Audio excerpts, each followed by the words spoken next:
Martha Grace Brennan's fingers dug into her 3-year-old's coat as the auctioneer raised his gavel. 49 men had already turned away. The officials behind her clutched papers that would scatter her 7 children across Montana territory like seeds in a cruel wind. She had exactly 30 seconds before the gavel fell and her family shattered forever. Then boots crunched through the frozen mud. A voice, deep as thunder rolling down from the mountains, cut through the bitter January air. $300 for her and every single one of those children. The crowd went silent. If this story moves you, please subscribe and comment your city below so I can see how far Martha's journey travels. Now, let's begin. The Western Bride Society had promised her hope. Standing on that platform in Copper Bend, Montana territory, Martha Grace Brennan understood they had lied. January wind sliced through her wool coat. The good one she'd mended 4 times. The one she'd foolishly believed would make her look respectable. Worth choosing. Worth wanting. It hadn't worked. Lot number 23, the auctioneer called, his voice flat as day-old beer. Martha Brennan, widow, 34 years, 7 children. Someone in the crowd laughed. Martha kept her chin level. She'd learned years ago that dignity cost nothing, and sometimes it was all you had left. Her children pressed against her, a wall of small bodies and frightened eyes.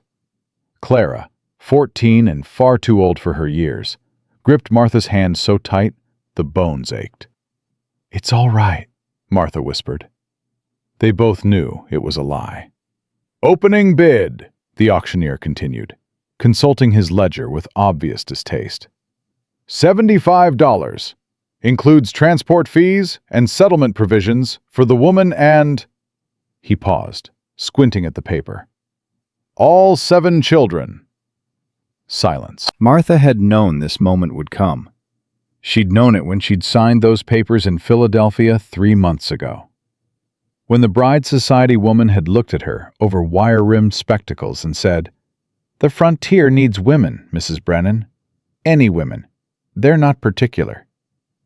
She'd known, and she'd come anyway, because debt collectors didn't care about dignity. Because factory bosses didn't care if your children starved while you worked 16-hour shifts. Because watching her babies grow thinner each week had broken something inside her that shame couldn't touch.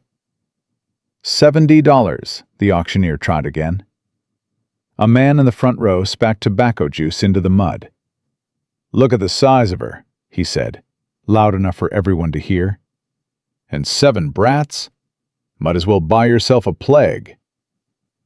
Martha felt Clara flinch. She squeezed her daughter's hand. Steady. Sure. $65. More silence. 60. Nothing. Behind the platform, Martha could see the Bride Society officials conferring. Mrs. Whitmore, the sharp-faced woman who'd organized this whole spectacle, kept glancing at a sheaf of papers, then at Martha's children. Martha knew what those papers were. Orphanage commitments, work farm contracts, the backup plan for when merchandise didn't sell. "Mama!" That was Toby, just 3 years old, his small voice cutting through the cold. "Mama, I'm scared." "Hush, sweet boy." Martha bent down, her knees protesting against the frozen boards. She touched his cheek, red from wind and fear. "Be brave just a little longer." "I don't like it here. I want to go home." "I know, baby. I know." But there was no home to go back to. The tenement in Philadelphia had been sold out from under them. Their possessions had been claimed by creditors. Everything Martha had built in 15 years of marriage and 3 years of widowhood had crumbled to dust. This frozen platform, in a town she'd never heard of, was all they had left. She straightened, meeting the eyes of the men in the crowd. Most looked away. Some stared back with expressions ranging from pity to contempt. A few looked at her the way the factory foreman used to look, calculating how much work they could extract before she broke. None of them saw her. They saw fat arms and a wide face. They saw 7 mouths to feed and 7 bodies to clothe. They saw burden without benefit, cost without return. They didn't see the woman who'd kept her family alive through 2 Philadelphia winters on pride and pennies.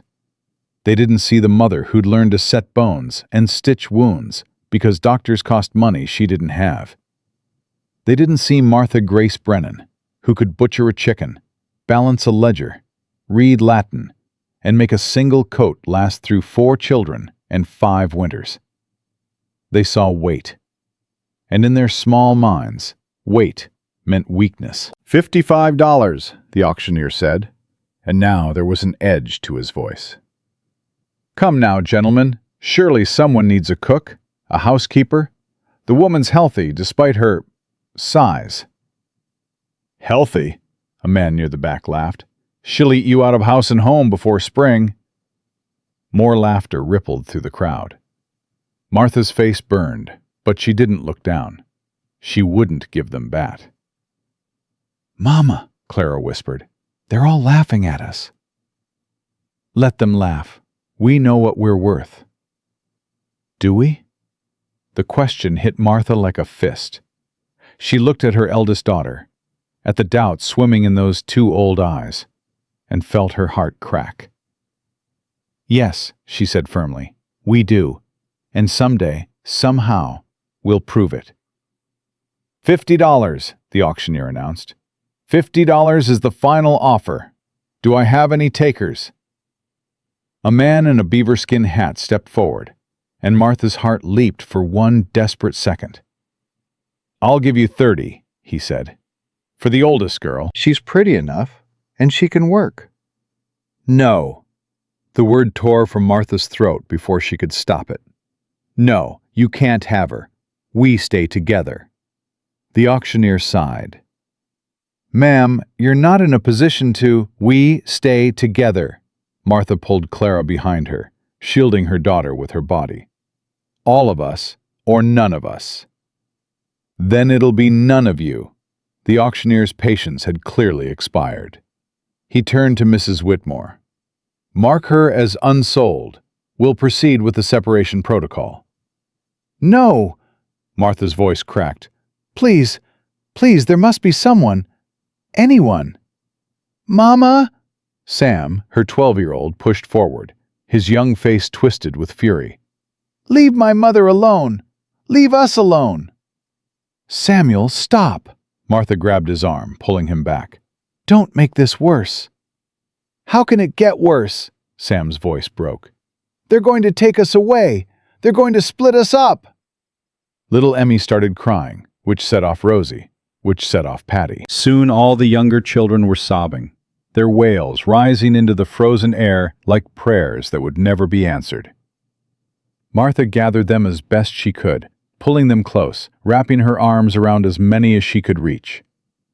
Henry pressed his face into her coat, silent as always, but shaking. Clara had Patty in her arms. Sam stood rigid beside them, fists clenched, ready to fight the whole world. Please, Martha said again, her voice barely above a whisper. Please don't take my children. Mrs. Whitmore stepped forward, her face professionally sympathetic.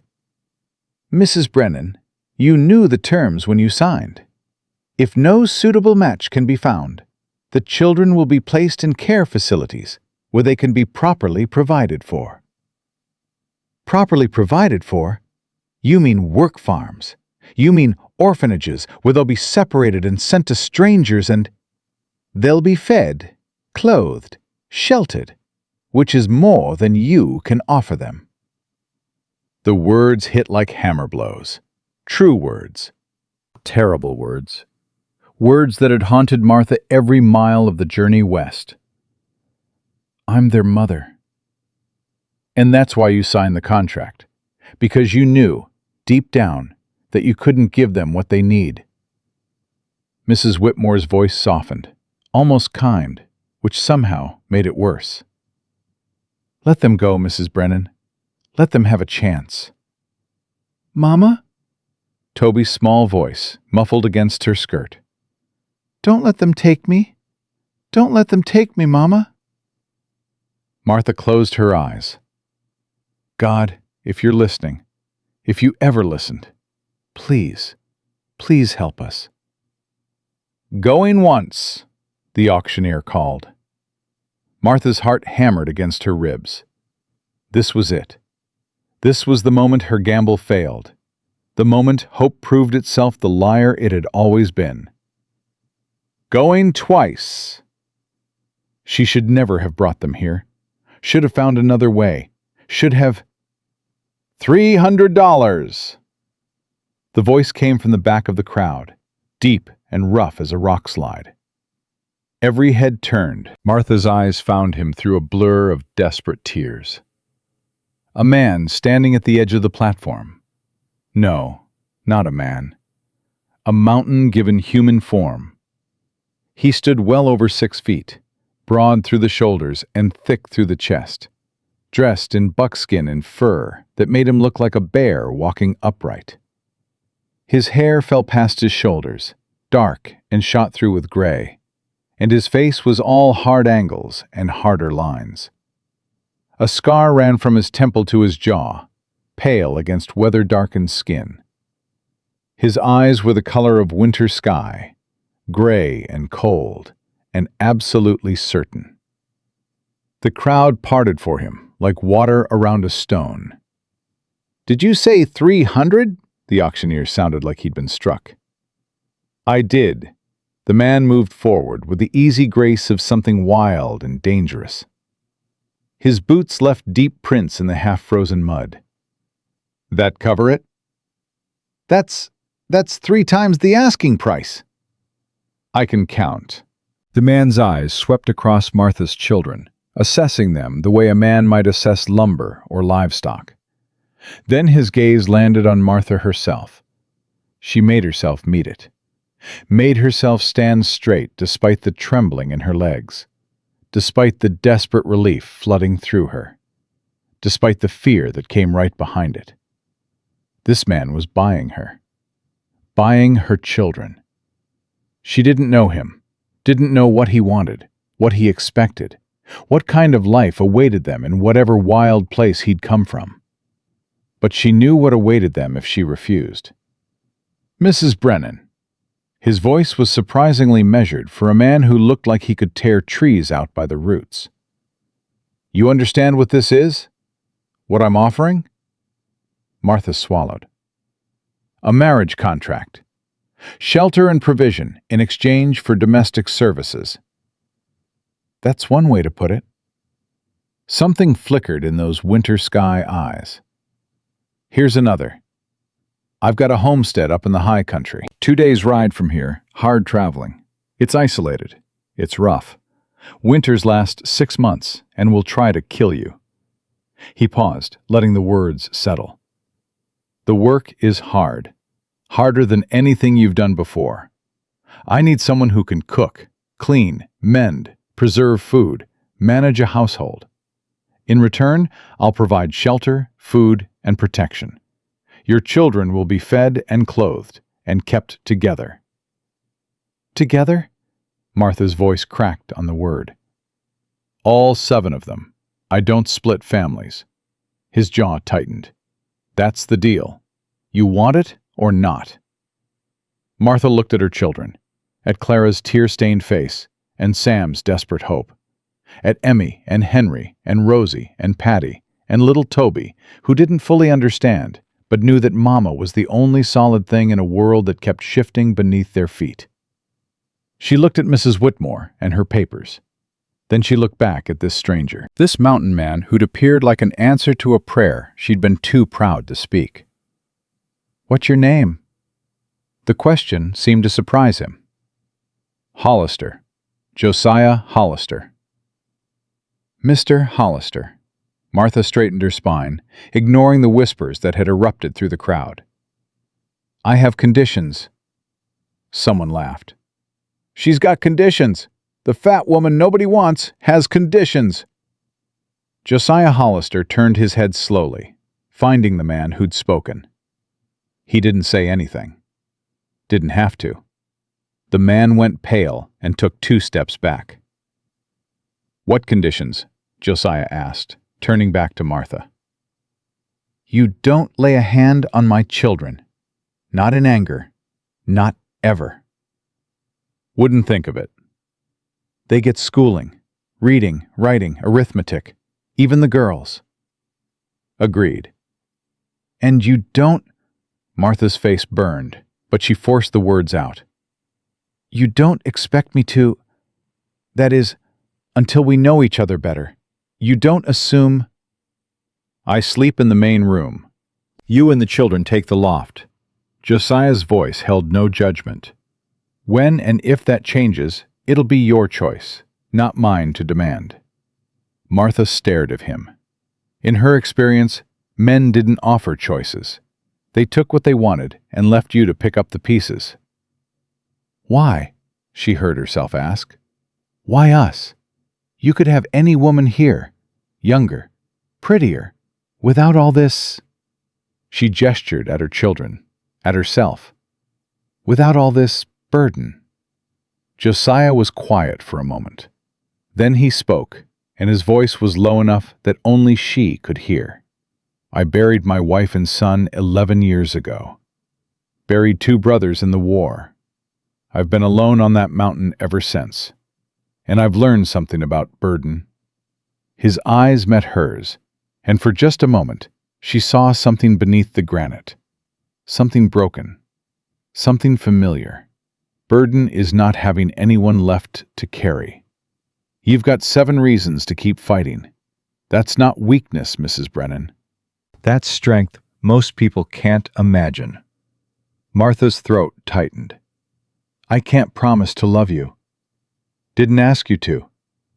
Josiah straightened. "I'm offering survival. A roof, food, protection. You do your part, I'll do mine. Maybe, in time, respect grows into something more.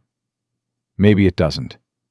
Either way, your children stay together, and you don't have to face this world alone." He extended his hand. Martha looked at it, large, calloused, scarred.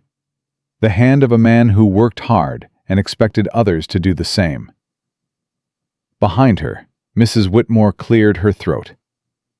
"Mrs. Brennan, you should know that Mr. Hollister has a reputation. There are stories—" "Ma'am," Josiah's voice cut like a blade. "I've heard the stories too. Most of them are lies. The ones that aren't, I've made my peace with." He looked at Martha. "I won't pretend to be a gentle man, but I'm a fair one. Your children will be safe under my roof. That's a promise, and I don't break my promises." Martha thought of the factory in Philadelphia. The foreman who'd cornered her in the stockroom. The debt collectors who'd threatened to take her children if she didn't find a way to pay. The landlord who'd suggested she could work off the rent on her back. She'd faced down all of them. She'd protected her children through poverty and hunger and loss and grief. She'd kept them together when everything and everyone tried to tear them apart. And now this man, this stranger, was offering her the one thing no one else had. Choice. "All right, Mr. Hollister." Martha took his hand. His grip was warm and firm and surprisingly gentle. "I accept your offer." Something shifted in Josiah's expression. Not quite a smile, but close. "Then let's get the paperwork done. We're burning daylight." The crowd was still buzzing as they moved toward the bride society table. Martha heard fragments of conversation as she passed. "Can't believe he took her. Must be desperate. 7 children, Lord have mercy." Always knew Hollister was strange. She ignored them all. Her children clustered around her, confused but hopeful, and Clara leaned close to whisper, "Mama, are you sure?" "No," Martha admitted. "But I'm sure about the alternative. And this, at least, keeps us together." The contract signing took less than 15 minutes. Martha's hand shook as she wrote her name, watching the ink turn Martha Grace Brennan into Martha Grace Hollister. Just like that. A few scratches of pen on paper, and her whole identity changed. Mrs. Whitmore witnessed the signature with tight-lipped disapproval. "I hope you know what you're doing, Mrs. Hollister." "So do I." Josiah counted out gold coins with steady hands, more money than Martha had seen in years. The auctioneer's demeanor had changed entirely, all smiles and deference now that there was profit involved. "A pleasure doing business with you, Mr. Hollister.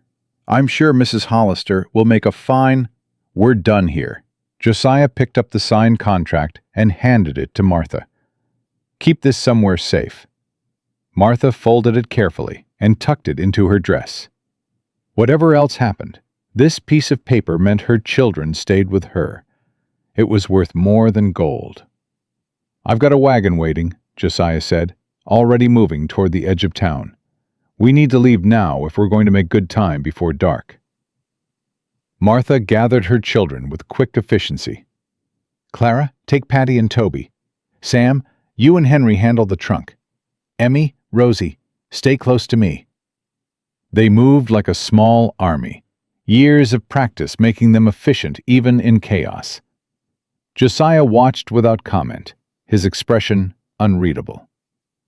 The wagon was sturdy and loaded with supplies, pulled by two solid draft horses that stamped impatiently in the cold. Josiah lifted the smaller children into the back with easy strength, then offered Martha a hand up to the bench seat. His palm was calloused, warm despite the cold, and large enough to swallow hers. "Thank you," she said automatically. He grunted and rounded the wagon to take the driver's seat. Clara helped arrange the younger children in the back, tucking blankets around them with practiced care. Sam sat rigid beside her, watching Josiah with wary eyes. "Mama," he called forward, "are we really going with this man?" "Yes, Samuel." "But we don't know him." "No, we don't." Martha turned to look at her son. "But we didn't know Philadelphia when we moved there either, and we survived." "We almost didn't." "Almost doesn't count. We're still here. We're still together. That's what matters." Josiah clicked his tongue, and the horses started forward. The wagon lurched, and Martha grabbed the bench to steady herself. They passed through the main street of Copper Bend, such as it was. A general store, a saloon, a blacksmith, a handful of rough wooden buildings that passed for civilization in this corner of the territory. People stopped to stare as they passed, and Martha could feel their eyes like brands. The fat woman nobody wanted, and the mountain man nobody trusted. What a pair they made. "Mr. Hollister," she said when they'd left the town behind, "I want to thank you for what you did back there." "No need for thanks." "I think there is. You paid 3 times what you had to. You took on 7 children when you could have had none." Josiah was quiet for a moment, his eyes fixed on the trail ahead. "I got what I needed," he said finally. "You'll work hard, you'll help me run the homestead, and I'll have company besides my own thoughts for the first time in a decade." He glanced at her. "That's worth $300 to me." "Even so, Mrs. Hollister." His voice wasn't unkind, but it was final. "I don't need gratitude. I need a partner who can handle mountain living. Time will tell if you're that person. Until then, save your thanks." They rode in silence after that. Martha watched the landscape change as they left the town behind. Rolling hills covered in sage and tough grass, giving way to stands of pine as they climbed toward the mountains. She'd never seen anything like it. Philadelphia had been brick and smoke, crowded streets and factory whistles. This was space and silence, broken only by the creak of the wagon and the steady rhythm of hooves. It was terrifying. It was beautiful. It was home now, whether she was ready or not. "Mama?" Little Toby's voice came from the back of the wagon. "Where are we going?" Martha looked at Josiah, then at the mountains rising ahead of them like teeth against the winter sky. "Somewhere new," she said. "Somewhere safe." She hoped it wasn't another lie. The first hours of travel taught Martha things words couldn't. Josiah Hollister spoke rarely, but when he did, his words had weight. He checked on the horses without being asked. He slowed the wagon when the trail got rough, mindful of the children in back. He noticed when Emmy started shivering and told Clara where to find extra blankets without being asked. He was observant, careful, practical, and he was hiding something. Martha saw it in the way his eyes constantly scanned the tree line, in the rifle that never left his reach, in the tension that lived in his shoulders, ready for violence at any moment. "You expecting trouble?" she asked as the afternoon wore on. Josiah didn't look at her. "Always expecting trouble. That's how you stay alive out here." "Is there something specific I should know about?" A long pause. Then, "There's a man named Harlan Cobb, owns the biggest ranch in the territory. He's been trying to get my land for years." "Why?" "Water rights. My homestead sits on the headwaters of Sweetwater Creek, controls the flow to his whole operation downstream." Josiah's jaw tightened. He's tried legal challenges, tried bribes, tried intimidation. Nothing's worked so far. "And now you've got a wife and 7 children. Now I've got a family he might think he can use against me." Martha absorbed this. "Should I be worried?" "You should be careful. There's a difference." Josiah finally looked at her. "Cobb's dangerous, but he's not stupid. He won't move against us without cause. And if he does," something cold entered those gray eyes. "I've dealt with dangerous men before." "In the war?" The question hung between them. Josiah's hands tightened on the reins. "Among other places." Martha wanted to push, to understand this man she'd just married, but something in his face warned her off. There were doors in Josiah Hollister that weren't ready to be opened. Maybe they never would be. "The children should eat something," she said instead. "Do we have provisions?" "Back of the wagon. Dried beef, biscuits, some apples. Water jugs there, too." Martha climbed carefully into the wagon bed, settling among her children.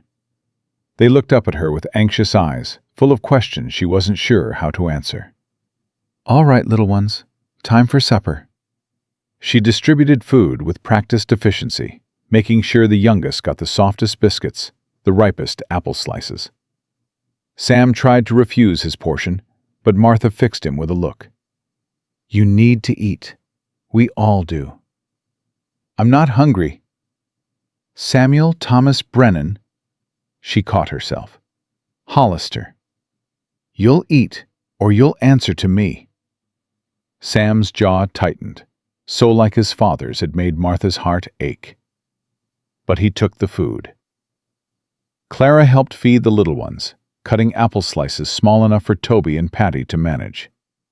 Emmy sat close to Henry, both of them quiet in that way that worried Martha more than tears would. "It's going to be all right," she told them. "I know this is strange and scary, but we're together. That's what matters." "Mama," Rosie tugged her sleeve, "is the big man going to be our new papa?" Martha's throat tightened. Thomas Brennan had been dead for 3 years, but the wound still felt fresh sometimes. "I don't know, sweetheart. Maybe. We'll have to see." "I don't want a new papa. I want our old papa." "I know, baby. I know." "Why did papa have to die?" It was the question none of Martha's children had ever stopped asking, the question she had no answer for. "Sometimes bad things happen," she said softly, "and there's no reason for it, no fairness in it. We just have to keep going, keep loving each other, keep being a family." "Even without papa?" especially without Papa, because that's what he'd want, for us to stay together, to take care of each other. Martha pulled Rosie close, breathing in the little girl's smell of her. He's watching over us, you know. From heaven. He sent Mr. Hollister to help us. You think so? Martha didn't know what she thought, but she knew what her daughter needed to hear. I'm sure of it. The sun was beginning to set when Josiah pulled the wagon off the main trail into a small clearing. The temperature had dropped steadily as they climbed, and Martha could see her breath in the air. We'll camp here tonight, Josiah said. There's shelter from the wind and water nearby. He was out of the wagon and working before Martha could respond, unhitching the horses with practiced efficiency, gathering wood for a fire. He moved like a man who'd done this 1,000 times, wasting no motion. What can I do? Martha asked, climbing down from the wagon. Get the children settled. There's a tarp in the back we can rig for shelter. Fire will be going in a few minutes. Martha nodded and went to work. This, at least, she knew. Organizing children, making camp from nothing, creating comfort where none existed. She'd done it in Philadelphia, in cramped tenement rooms with broken windows and rats in the walls. She could do it here. The children responded to her commands automatically, years of training making them efficient. Clara helped rig the tarp, while Sam gathered extra firewood. The younger ones stayed close, helping where they could, staying out of the way when they couldn't. By the time Josiah had the fire blazing, Martha had the camp organized, bedrolls laid out under the tarp, water retrieved from the nearby stream, a cooking pot ready for whatever food they had. Josiah surveyed her work with those measuring eyes. You've done this before. Not like this, but I know how to make do with little. Martha stirred the beans she was heating over the fire. 7 children don't leave much room for luxury. No, I imagine they don't. He sat across the fire from her, his rifle within easy reach. The children had gathered on the bedrolls, huddled together for warmth and comfort. Toby was already asleep, his small face peaceful in a way it hadn't been all day. Can I ask you something? Martha said quietly. You can ask. Why were you at that auction today? You said you've been alone for years. Why now? Josiah was silent for a long moment, staring into the flames.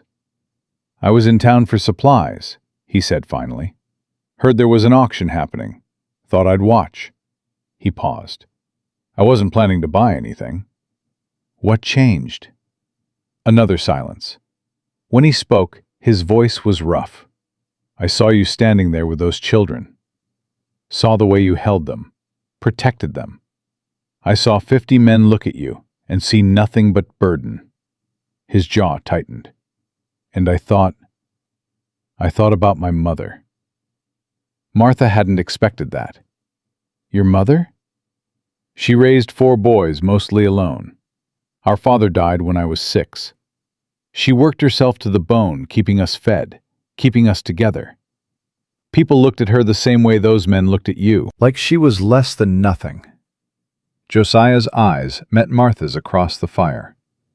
She never stopped fighting for us, not once, even when it would have been easier to let us go. What happened to her? Died when I was 17. Worked herself to death, the doctor said.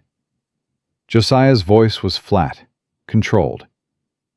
I promised myself I'd never let that happen to another woman. Never let someone who fights that hard be abandoned. Martha felt tears prick her eyes. That's why you chose us? Part of it. Josiah looked away. The other part is simpler. I'm tired of being alone, tired of waking up in silence and going to sleep in silence, and having nothing but my own thoughts for company. He poked the fire with a stick. I'm not a good man, Mrs. Hollister. I've done things in the war that still wake me at night. But I'm not a cruel man either. And I'd rather have a family I had to earn than no family at all. Martha didn't know what to say. She'd expected a business arrangement, A cold transaction of labor for security. She hadn't expected honesty, vulnerability, a glimpse of the wounds this man carried beneath his granite exterior. "I lost my husband 3 years ago," she heard herself say. "Fire at the factory where he worked. 43 men died that day. The owners never paid a penny in damages." She stirred the beans again, not really seeing them. "I had 7 children and no income and no skills that anyone valued. I took in mending, worked 18 hours a day, and it still wasn't enough. The debt just kept growing." "That's why you came west." "That's why I came west, because even desperate hope is better than certain death." Martha looked at him across the flames. "I can't promise to be a good wife. I've only ever been one man's wife, and I loved him. I don't know if I can love anyone else." "I'm not asking for love." "I know, but I want you to understand." Martha straightened. "I'll work hard. I'll keep your house and cook your meals and do everything I agreed to do. But the rest will take time, if it happens at all." "I can wait." "And if it never happens?" Josiah shrugged. "Then I'll still have the best-kept homestead in Montana Territory, and your children will still be fed and clothed and together." He almost smiled. "That's not a bad deal, Mrs. Hollister, for either of us." Martha nodded slowly. "Partners, then." "Partners." She extended her hand across the fire. Josiah took it, his grip warm and careful. It wasn't love. It wasn't even friendship. But it was something. A foundation. A beginning. Maybe, in time, it could become more. "Get some sleep," Josiah said, releasing her hand. "Tomorrow's a long ride, and the trail gets harder from here." "What about you?" "I'll keep watch. Don't need much sleep." Martha wanted to argue, but exhaustion was pulling at her like a tide. She moved to the shelter where her children slept, settling herself among them. Clara shifted to make room, and Martha pulled a blanket over both of them. "Mama?" Clara whispered. "Yes, sweetheart?" "I think maybe he's okay. Mr. Hollister. I think maybe he's actually okay."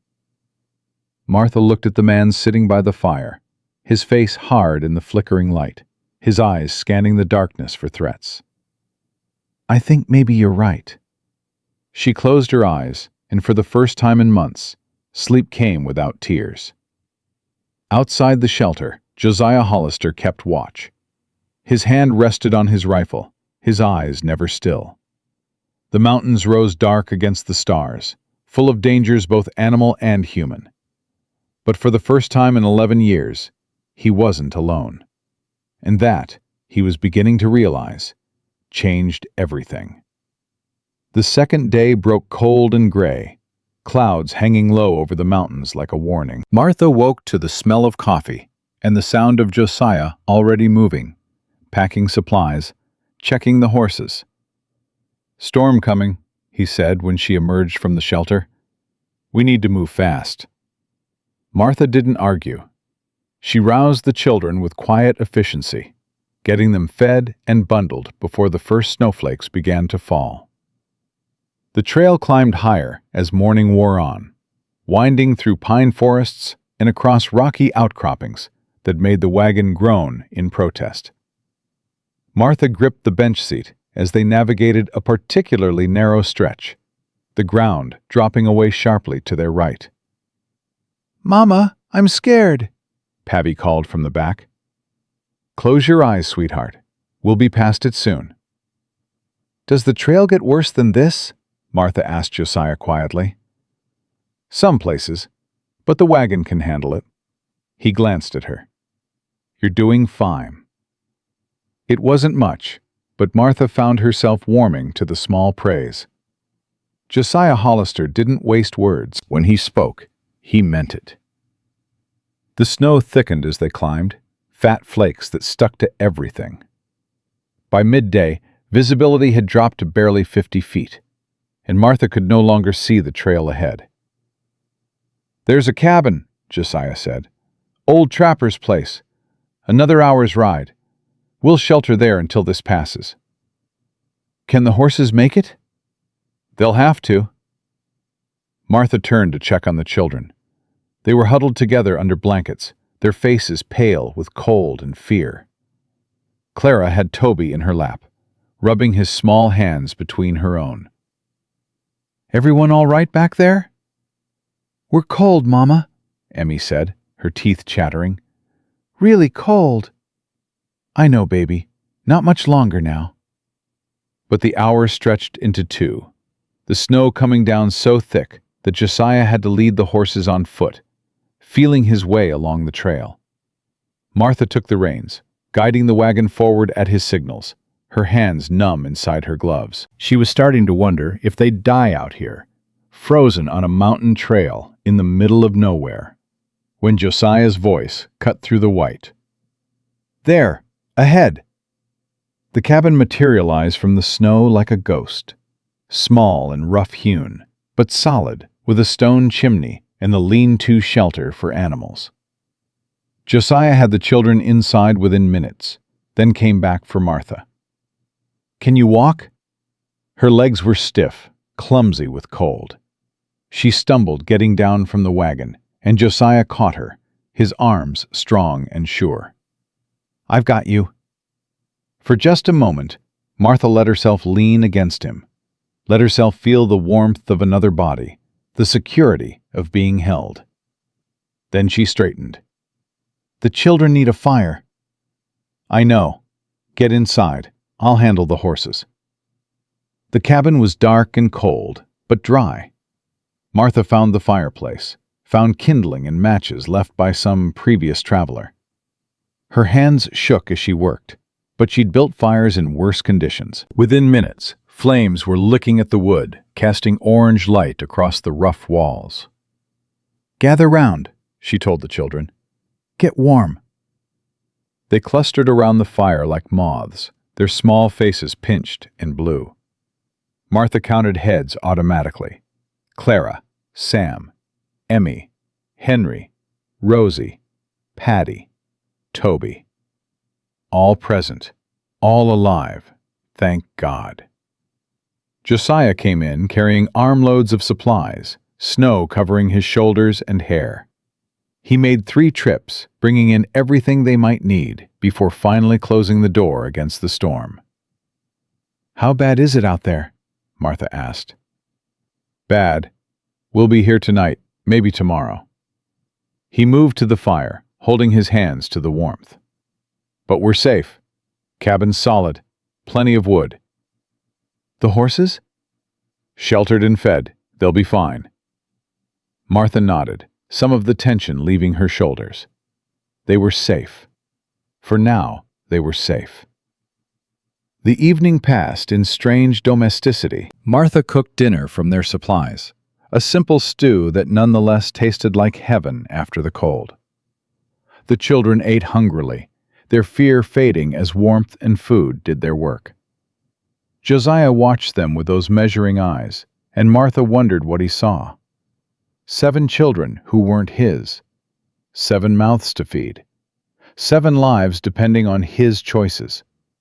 Was he regretting this already? "Mr. Hollister," Sam's voice broke the silence. He'd been working up courage all through dinner, Martha could tell.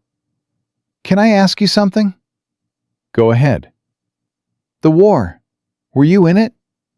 Josiah's expression didn't change, but something shifted behind his eyes. "I was." "My pa was too, before he married Ma." Sam's chin lifted. "He didn't talk about it much, said it wasn't for children to hear." "Your pa was a wise man." "But I'm not a child anymore. I'm 12. I'm the man of the family now." "Sam?" Martha's voice held warning. "No, Mama, I need to know." Sam looked at Josiah with fierce determination. If we're going to live with you, I need to know what kind of man you are." The cabin went silent. Even little Toby stopped fidgeting, sensing the tension. Josiah was quiet for a long moment, Then he set down his bowl and met Sam's eyes directly. "I was a sergeant in the Union Cavalry. Served 3 years. Fought at Antietam, Gettysburg, Petersburg, and a dozen places in between." His voice was flat, emotionless. "I killed men. More than I could count. Some of them deserved it. Some of them were just boys, doing what they were told." Sam didn't flinch. "Did you like it? Killing? Sam?" Martha was horrified. "It's all right." Josiah held up a hand. "Boy deserves an honest answer." He looked at Sam. "No, I didn't like it. Some men did, and they scared me more than the enemy ever did. But I didn't have a choice. It was kill or be killed, and I wanted to come home." "But you didn't come home. Ma said you've been up here for 15 years. There was nothing to come home to. Something flickered in Josiah's expression. Pain, old and deep. "My wife died while I was gone. My son, too. My brothers were killed in the war. By the time it was over, everyone I loved was dead." The words hung in the air, heavy with grief. "I'm sorry," Sam said quietly. His hostility had faded, replaced by something like understanding. "I didn't know." "Now you do." Josiah picked up his bowl again. "I'm not a good man, Sam. I've done things that would give you nightmares. But I'm not a cruel man either. And I give you my word, as a soldier and a man, that I will never hurt your mother or your sisters or brothers. I'll protect this family with my life if I have to." "Why?" "Because that's what family does." Sam was quiet for a moment. Then he nodded slowly. "All right. I believe you." "Sam," Martha reached for his hand, "that was a very brave thing to ask." "I had to know, Ma. For the little ones. For you." He looked at Josiah. "My pa would have wanted me to look after them. Your pa raised a good son." Something passed between them. Man to boy, soldier to future soldier. A recognition of shared responsibility. Martha felt tears prick her eyes. Her son was growing up too fast, forced by circumstances into a role he shouldn't have had to fill. But he was rising to it. Thomas would have been proud. "All right," she said, clearing her throat. "Time for bed. It's been a long day." The children settled into their bedrolls, exhaustion claiming them quickly. Martha tucked blankets around the younger ones, kissed foreheads, whispered goodnights. When she returned to the fire, Josiah had pulled out his rifle and was cleaning it methodically.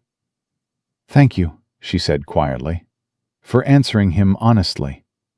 Boy deserved the truth. Better to know who he's dealing with than wonder.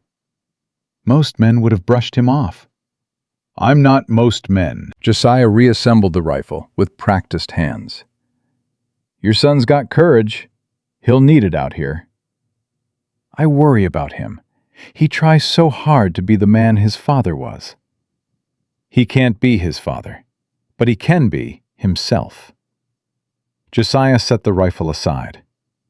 "That's all any of us can do." Martha sat down across from him, warming her hands at the fire. The storm howled outside, but in here, in this moment, there was peace. "Tell me about your wife," she said. Josiah's hands stilled. "You don't have to," Martha added quickly. "I just thought, if we're going to be partners, maybe we should know each other's stories." For a long moment, she thought he wouldn't answer. Then he spoke, his voice rough. "Her name was Rebecca. We grew up together in Tennessee. Got married when I was 19, her 17. A ghost of a smile crossed his face. She was the prettiest girl in the county. I never understood why she chose me." "What was she like?" "Kind, gentle, could make me laugh even on my worst days." Josiah stared into the fire. "When I left for the war, she was pregnant. I thought I'd be home before the baby came. I thought a lot of things that turned out to be lies. What happened?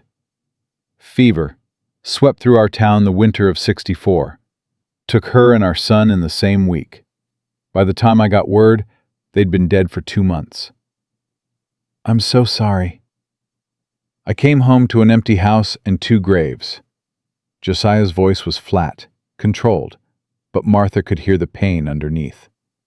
My brothers were already dead. My mother had passed years before. There was nothing left.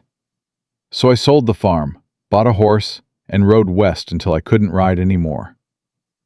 And you've been alone ever since? Until yesterday. They sat in silence, the fire crackling between them. Outside, the wind screamed, but neither of them heard it. My husband's name was Thomas, Martha said finally. He worked at a textile factory in Philadelphia. Good job, decent pay. We thought we had a future. What happened? Fire started in the machinery room, spread before anyone could stop it. 43 men died that day. Martha's voice caught. They found Thomas near the door. He'd been trying to help others get out. That sounds like a good man. He was the best man I ever knew. Martha wiped her eyes. After he died, everything fell apart. The factory owners refused to pay damages, said it was the workers' own fault for negligence. We lost everything.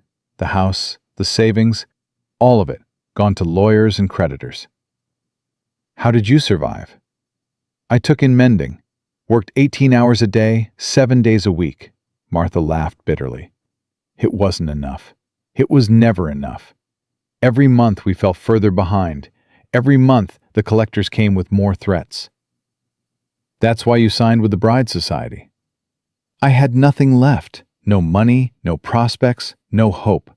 The society promised a new start out west, a chance for my children to grow up somewhere other than a tenement slum. She met his eyes. I didn't know what I'd find out here, but I knew what I was leaving behind, and anything was better than watching my children starve. Josiah nodded slowly. You're a brave woman, Martha Hollister. It was the first time he'd used her first name. Something warm bloomed in Martha's chest. I'm not brave. I'm just too stubborn to quit. That's the same thing. They sat together until the fire burned low. 2 broken people sharing their broken stories. It wasn't love. Not yet. But it was something. It was a beginning. The storm broke just before dawn. Martha woke to silence, the absence of wind more jarring than its presence had been. Through the cabin's single window, she could see snow piled nearly 3 feet deep, glittering in the pale morning light.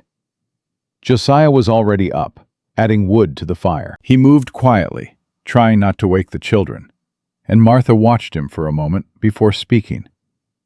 How bad is it? Passable, if we're careful. Another day's ride to the homestead. He glanced at her. You ready? I've been ready since Philadelphia. They broke camp efficiently, the routine already becoming familiar. Children fed and bundled, supplies packed, horses hitched.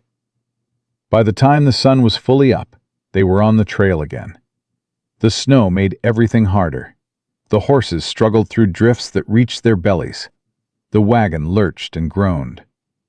Several times, Josiah had to get down and dig them free, his breath coming in great white clouds. But they pressed on, and by late afternoon, the trail began to descend into a valley. There, Josiah said, pointing ahead. Martha squinted against the snow glare, and then she saw it. A homestead, real and solid, nestled in the valley, with mountains rising on all sides like protective walls. A house larger than the cabin they'd sheltered in. A barn. Outbuildings. Fences marking pastures where cattle moved like dark spots against the white. It was rough and remote and beautiful. It was home. Mama! Emmy's voice rang out from the back of the wagon. Is that it? Is that where we're going to live? Yes, sweetheart. That's our new home. The children erupted into excited chatter, fear forgotten in the face of something real and tangible. Even Sam's guarded expression softened as they drew closer. The house was solidly built, logs chinked tight against the weather, with real glass windows that caught the afternoon light. Smoke rose from the chimney, and Martha wondered who had lit the fire. "Neighbor woman comes by when I'm gone," Josiah explained, reading her expression. "Mrs. Chen. She keeps an eye on things." "Mrs. Chen?" "Chinese. Her and her husband came here 20 years ago. Good people, despite what some folks in town think." Martha nodded. She'd learned long ago not to judge people by their origins. Josiah pulled the wagon up to the house and set the brake. Before Martha could climb down, he was there, offering his hand. "Welcome home, Mrs. Hollister." The words settled over her like a blessing. Home. She hadn't had a home in so long, she'd forgotten what the word meant. "Thank you," her voice caught, "for all of this." "Don't thank me yet. You haven't seen the inside." But the inside was better than Martha had dared hope. A large main room with a stone fireplace, a proper kitchen with a cast-iron stove, stairs leading up to a sleeping loft. The walls were chinked and solid. The floor was wooden planks instead of dirt, and everything was clean and orderly. It wasn't fancy. It wasn't Philadelphia. But it was more than Martha had had in years.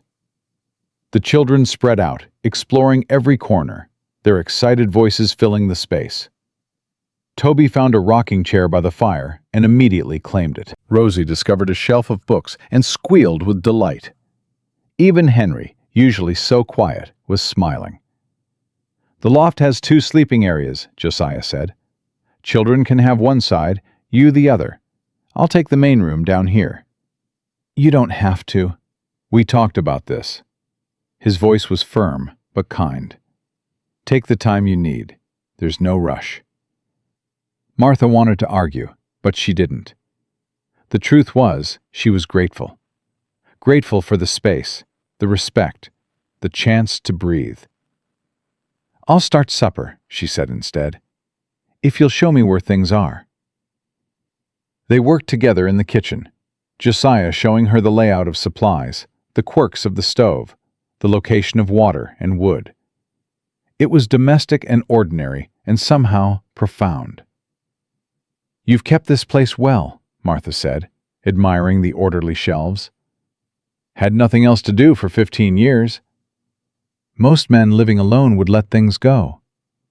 "I'm not most men."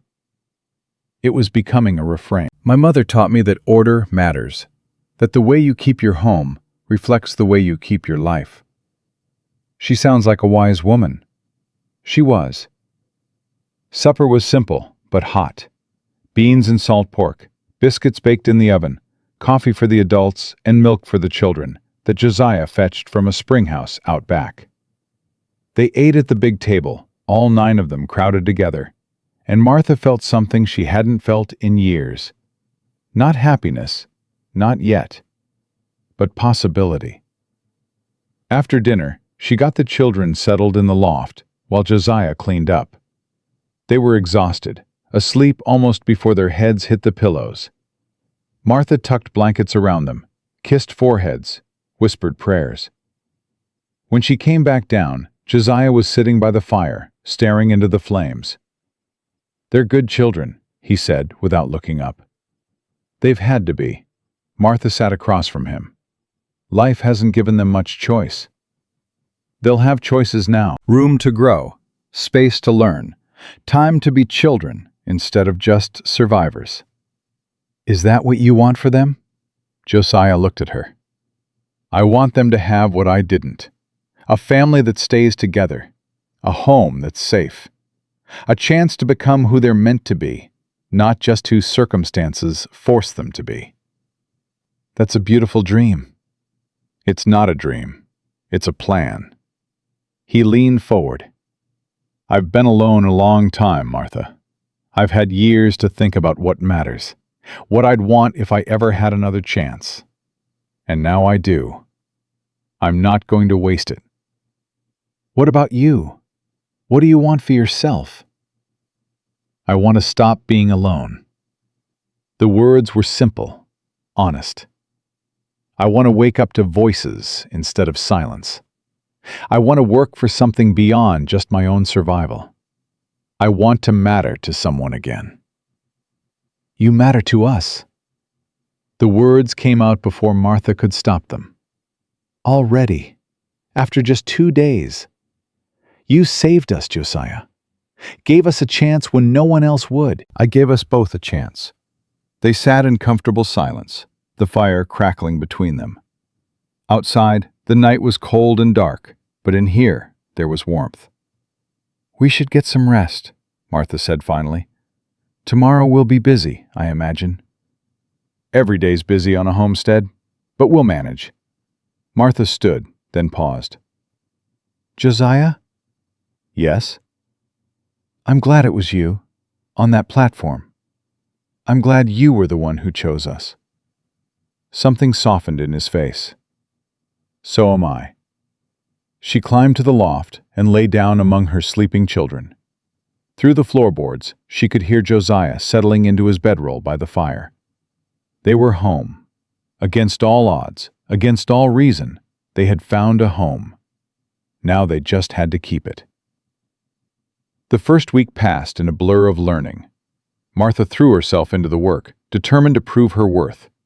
She scrubbed and cleaned until the house shone. She learned the temperamental cast iron stove, the location of every supply, the rhythm of a homestead's endless demands. The children adapted faster than she'd expected. Sam and Henry followed Josiah around like shadows, learning to care for animals, chop wood, mend fences. Clara became Martha's right hand, helping with cooking and cleaning. Emmy took charge of the chickens, naming each one. Rosie and Patty helped where they could. Even little Toby found small tasks to do, carrying kindling and feeding scraps to the pigs. It was hard work, harder than anything Martha had done in Philadelphia. But it was satisfying in a way factory labor never was. Here, she could see the results of her effort. Meals that fed her family. Clothes that kept them warm. A house that was slowly becoming a home. On the 8th day, a wagon appeared on the trail. That'll be Mrs. Chen, Josiah said, shading his eyes against the sun. Been wondering when she'd come. Martha wiped her hands on her apron and went to meet their visitor. Mrs. Chen was small and weathered, with silver-threaded black hair and sharp dark eyes that missed nothing. She climbed down from her wagon with brisk efficiency, surveying Martha with frank curiosity. So, you're the wife. Martha Hollister. Martha extended her hand. I'm grateful for you keeping the fire while Mr. Hollister was gone. Is nothing. Mrs. Chen's grip was surprisingly strong. Neighbors help neighbors is how we survive. She looked Martha up and down. You're stronger than you look. I've had to be. Good. Mountain life breaks the weak ones. Mrs. Chen glanced toward the house where the children were peering out the windows. 7 children, Hollister said, but I didn't believe. Now I see. They're good workers, all of them. They'd better be, but there was warmth beneath the bluntness. I brought supplies, things you'll need that Hollister wouldn't think of. Women's things. She unloaded packages from her wagon, dried herbs and medicines, seeds for a kitchen garden, fabric for mending, small toys for the children. Practical gifts, thoughtful gifts. The gifts of someone who understood what a new homestead needed.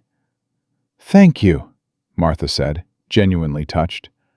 You didn't have to do this. No, but I remember what it's like. Being new, being alone. Mrs. Chen met her eyes. I came here 20 years ago with my husband. No English, no friends, no one who looked like me. People in town called us names, threw rocks, tried to run us off. Her chin lifted. We stayed anyway. Built a life anyway. Now we're still here, and half the people who hated us are gone. That took courage. That took stubbornness. Same thing, really. Mrs. Chen smiled, and it transformed her stern face. You have stubbornness, I think. Good. You'll need it. They went inside, and Martha made tea while Mrs. Chen inspected the house with an approving eye. The children gathered around, curious about this new person who spoke with an accent and moved with such decisive energy. Children should learn to work, Mrs. Chen announced, surveying them. But they should learn other things too. My husband knows mathematics and science. He'll teach them if you want. We'd be grateful for any education they can get. Good. I'll arrange it. Mrs. Chen's eyes found Clara. You, the oldest girl. You're smart, yes? Clara glanced at Martha, who nodded. I can read and do figures, ma'am. Mrs. Chen, or Li Hua, if we become friends. She studied Clara with sharp eyes. You want to learn more than just housework? Yes, ma'am. I want to learn everything. Good answer. Mrs. Chen nodded approvingly. I'll teach you herbs and medicine. Every homestead needs someone who knows healing. Martha felt warmth bloom in her chest. In Philadelphia, education for girls had been a luxury they couldn't afford. Here, it was being offered freely. Mrs. Chen, she said quietly, why are you being so kind to us? You don't know us. We could be anyone. I know Josiah Hollister. Mrs. Chen accepted a cup of tea. 15 years I've known him. He's not a friendly man, not an easy man, but he's a good man, honest, fair. If he chose you, there's a reason. He told me about his wife, about what happened. Then you know more than most. He doesn't talk about Rebecca, not to anyone. Mrs. Chen sipped her tea thoughtfully. You're the first person he's brought to that homestead. The first woman he's looked at since she died. That means something. I don't know what it means. It means you're worth choosing. Mrs. Chen's eyes were kind. Don't question it. Just accept it.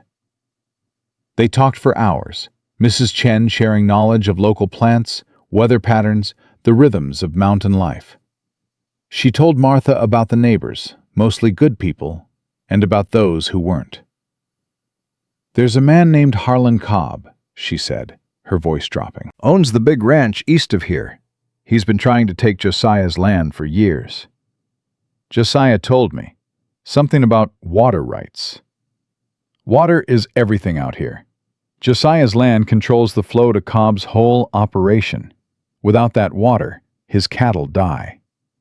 Mrs. Chen's expression hardened. Cobb has tried everything. Legal challenges, bribes, threats. Nothing worked. But now Josiah has a family. Now he has weakness. That's how Cobb will see it. Mrs. Chen leaned forward. Be careful, Martha. Cobb is not a good man. He's hurt people before. People who got in his way. What do you mean, hurt? His first wife died in an accident. Very convenient accident. Second wife, too. Mrs. Chen's voice was flat. Third wife ran away in the night.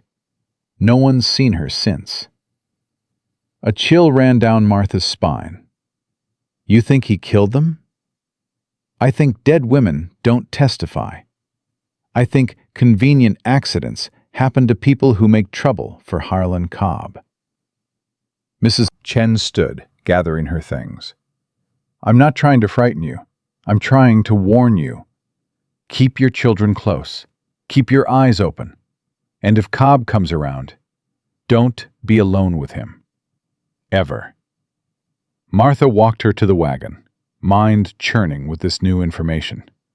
She'd thought the danger was past. She'd thought they were safe. One more thing, Mrs. Chen said, climbing onto the wagon seat. Cobb was in town the day of the auction. He saw Josiah buy you, saw him leave with 7 children. She gathered the reins.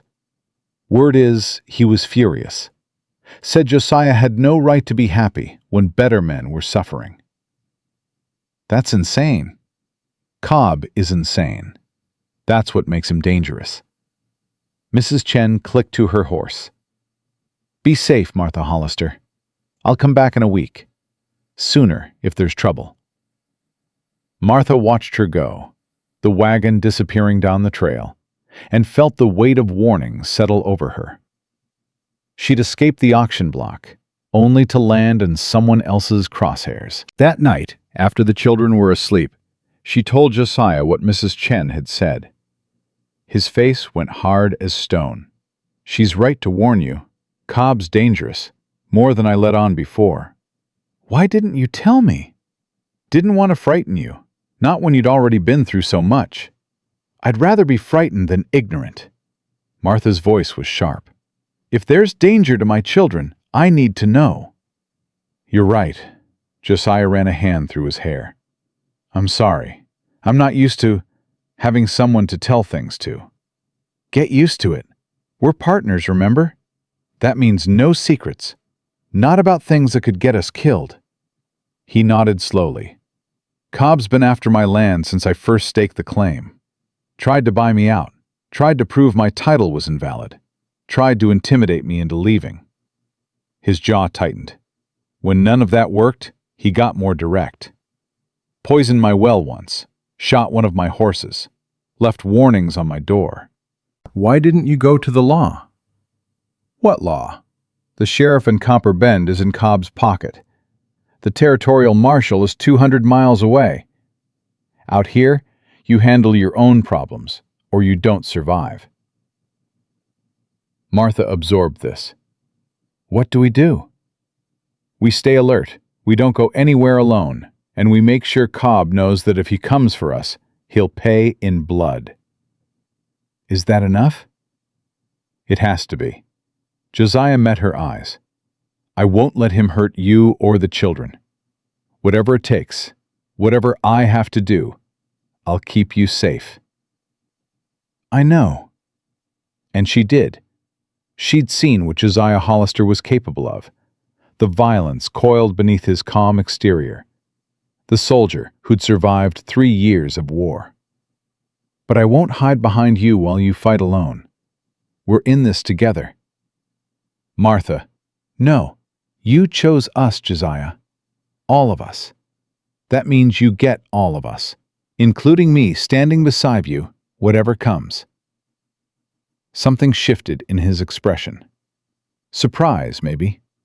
Or gratitude. Or something deeper she couldn't name. You're a hell of a woman, Martha Hollister. So I've been told. They sat together by the dying fire, two people who'd found each other in the aftermath of loss, facing a new threat they hadn't anticipated. But they weren't afraid. They'd survived too much to be afraid. 3 weeks passed, and Martha began to believe they might be safe. The homestead fell into rhythm. Morning chores, meals, lessons with Mr. Chen, who came twice weekly, evening gatherings by the fire. The children grew stronger, healthier, their Philadelphia pallor fading into mountain color. Even Martha felt herself changing, her body hardening with work, her mind quieting for the first time in years. Josiah was a steady presence, patient with the children, respectful with Martha. They'd fallen into an easy partnership, dividing labor without discussion, anticipating each other's needs. Sometimes, in the quiet evenings, Martha caught herself watching him and wondering what it would be like to truly be his wife. But she wasn't ready. Not yet. And then Harlan Cobb came. It was a Tuesday, bright and cold. Martha was hanging laundry when she heard hoofbeats on the trail. 3 riders, moving fast. "Children!" her voice cut across the yard. "Inside, now!" They'd practiced this. Clara gathered the little ones while Sam ran for the house. Within a minute, all 7 children were inside with the door barred. Josiah emerged from the barn, rifle in hand.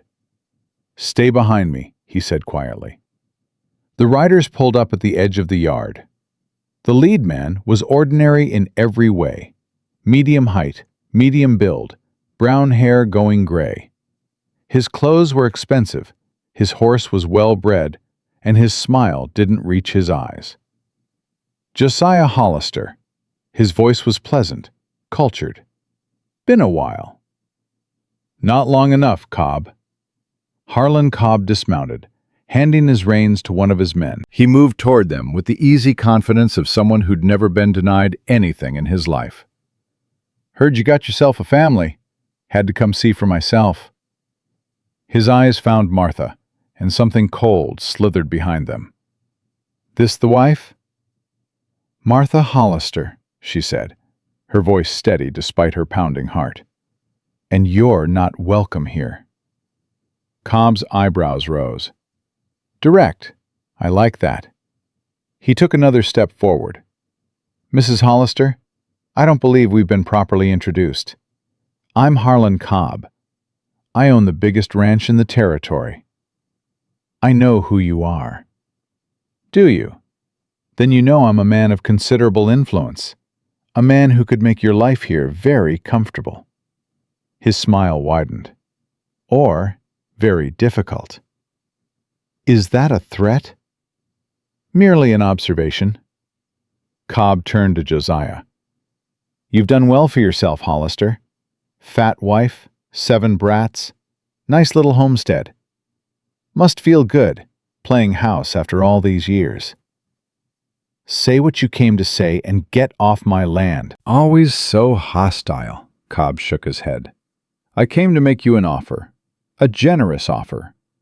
$500 for your water rights. You keep the house, the land, everything else. I just want the water. No. You didn't even think about it. Don't need to. The answer's no, same as it's been for 15 years. Cobb's pleasant mask slipped, just for a moment. Underneath was something ugly, something hungry. Things are different now, Hollister. You're not alone anymore. You've got responsibilities, people who depend on you. His eyes slid to Martha again. People who could get hurt. Josiah's grip tightened on his rifle. You threatening my family? I'm stating facts. This is dangerous country. Accidents happen all the time. Fires, floods, falls. It would be tragic if something happened to your pretty new wife. Or those children.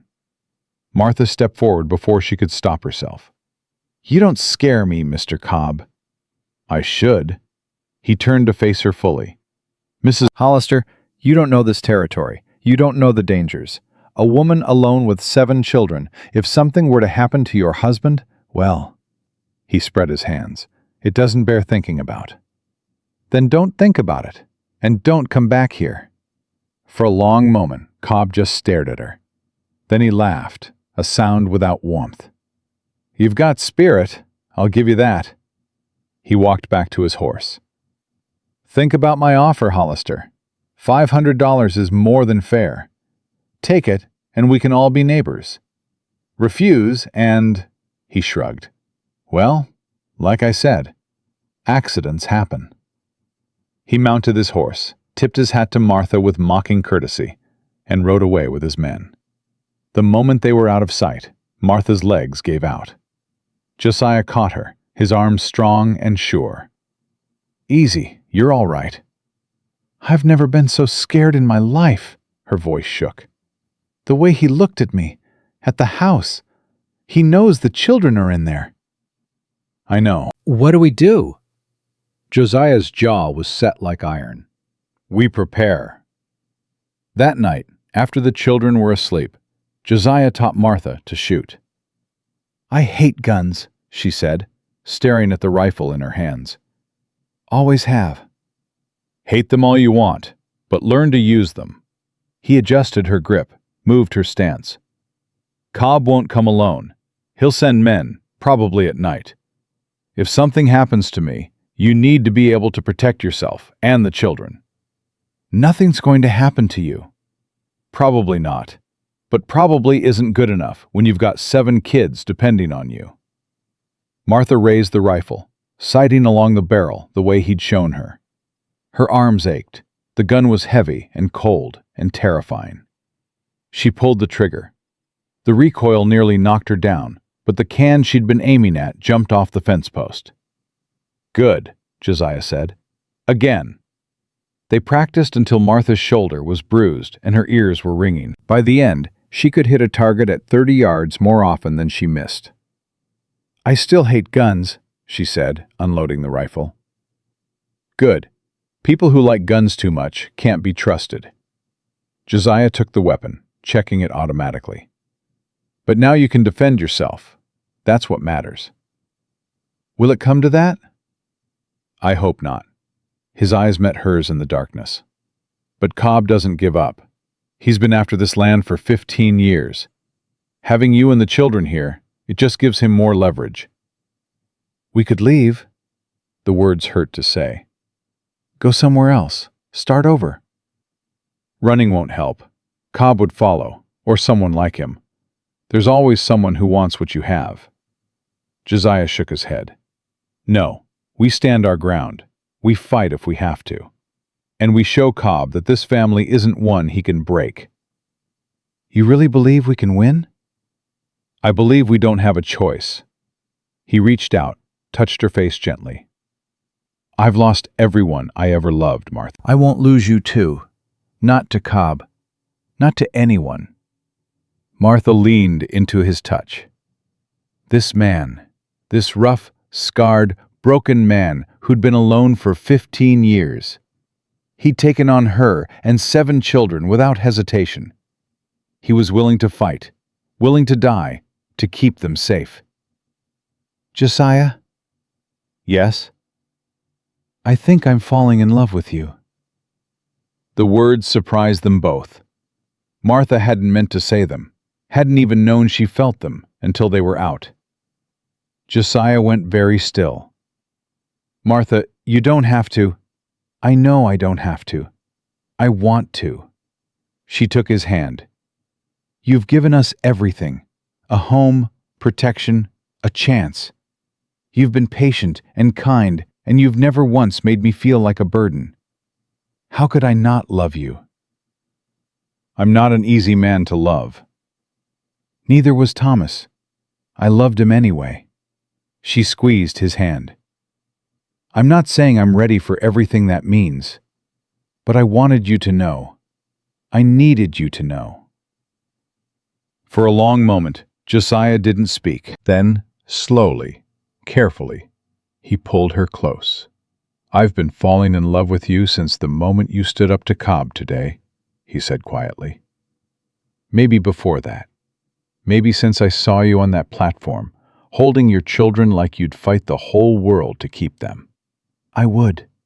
I will." "I know." He kissed her forehead, soft and reverent. "We'll get through this, Martha. Together. Whatever comes." "Together," she agreed. They stood in the darkness, holding each other. 2 broken people finding something whole. But neither of them saw the rider watching from the tree line, his horse silent and still. Neither of them knew that every word they'd spoken had been heard, reported, filed away for later use. The war was coming, and they weren't as prepared as they thought. 2 days later, the first attack came. Martha was in the kitchen, kneading bread, when she heard Sam shouting from the yard. "Fire! The barn's on fire!" She ran outside to see flames licking at the back of the barn, spreading fast in the dry winter air. Josiah was already there, throwing buckets of water, but it wasn't enough. It wasn't nearly enough. "Get the animals out!" Martha screamed. Sam and Henry ran into the burning building, emerging moments later, leading the terrified horses. Clara grabbed the goats. The chickens scattered, squawking in panic. Martha grabbed a bucket, filled it at the well, threw it on the flames. Again. Again. Her arms burned, her lungs burned, but she didn't stop. Josiah appeared beside her, a wet blanket in his hands. "The hay's caught. We need to get everyone back. We can't lose the barn." We can rebuild a barn. We can't rebuild you." He grabbed her arm. "Move!" They retreated as the fire consumed the building. The children clustered together, watching their home burn, their faces lit orange by the flames. "Who did this?" Sam demanded, his voice shaking with rage. "Who? You know who." Josiah's voice was deadly calm. "Cobb." "Then let's go after him. Let's—" "And do what? Get ourselves killed?" Josiah shook his head. "That's what he wants. Provoke us into a fight we can't win, then claim self-defense when he guns us down. So we just let him burn our barn? We document everything. We get witnesses. And we build a case that even a corrupt sheriff can't ignore." Martha looked at the ruins of the barn, still smoking in the cold air. Everything they'd built, everything they'd worked for, reduced to ash. "Can we rebuild?" she asked quietly. "We can. We will." Josiah's jaw was set. "But first, we need to talk to the neighbors, see if anyone saw anything." Mrs. Chen arrived the next morning, her wagon loaded with supplies. She took one look at the destroyed barn, and her face went hard. "Cobb!" "We can't prove it," Martha said wearily. She'd been up all night, too wired to sleep. "No witnesses, no evidence." "I have evidence." Mrs. Chen reached into her wagon and pulled out a piece of charred cloth. "Found this on the trail. Same pattern as the shirts Cobb's men wear." "That's not enough for a court." "Maybe not, but it's enough for the neighbors." Mrs. Chen's eyes glittered. "I've been talking to people. The Johnsons, the Parkers, old Henderson. They're tired of Cobb's bullying. Tired of living in fear." "What are you saying?" "I'm saying you're not alone. If Cobb comes again, he won't find one family. He'll find a dozen." Over the next week, the neighbors proved Mrs. Chen right. They came in ones and twos, bringing lumber and tools, food and support. The Johnson brothers helped clear the barn debris. Mr. Parker brought extra livestock to replace what had been lost. Even old Henderson, who reportedly hated everyone, showed up with a wagon of supplies. "Don't like Cobb," he muttered when Martha tried to thank him. "Never did. About time someone stood up to him." "We're not trying to start a war." "War's already started. Only question is, who wins it?" Henderson squinted at her. "You're tougher than you look, Mrs. Hold on to that." The new barn rose faster than Martha had thought possible. Within 10 days, it stood where the old one had been. Maybe not quite as large, but solid and sturdy. "How can we ever repay you all?" she asked the gathered neighbors on the day it was finished. "By staying," Mrs. Johnson said simply. She was a weathered woman with kind eyes and work-hardened hands. "By not letting Cobb drive you out. That's payment enough." "We're not going anywhere." "Good." Mr. Johnson, a big man with a gentle voice, put a hand on Josiah's shoulder. "You've been alone too long, Hollister. Time you had people to stand with." "I'm not used to asking for help." "Didn't ask. We offered." Johnson smiled. "That's what neighbors do." That night, Martha found Josiah standing by the new barn, running his hand over the fresh lumber. "You're thinking about the war," she said quietly. "Always am these days." He didn't turn. "During the war, I learned something. No man can stand alone. Even the bravest soldier needs someone to watch his back." "And now you have neighbors who will." "It's strange." He finally looked at her. "For 15 years I've been alone. Told myself I didn't need anyone. Told myself I was safer that way." "Were you?" "Maybe. But I wasn't alive." He took her hand. "You and the children, the neighbors, this is what living looks like." I'd forgotten. Was it worth remembering?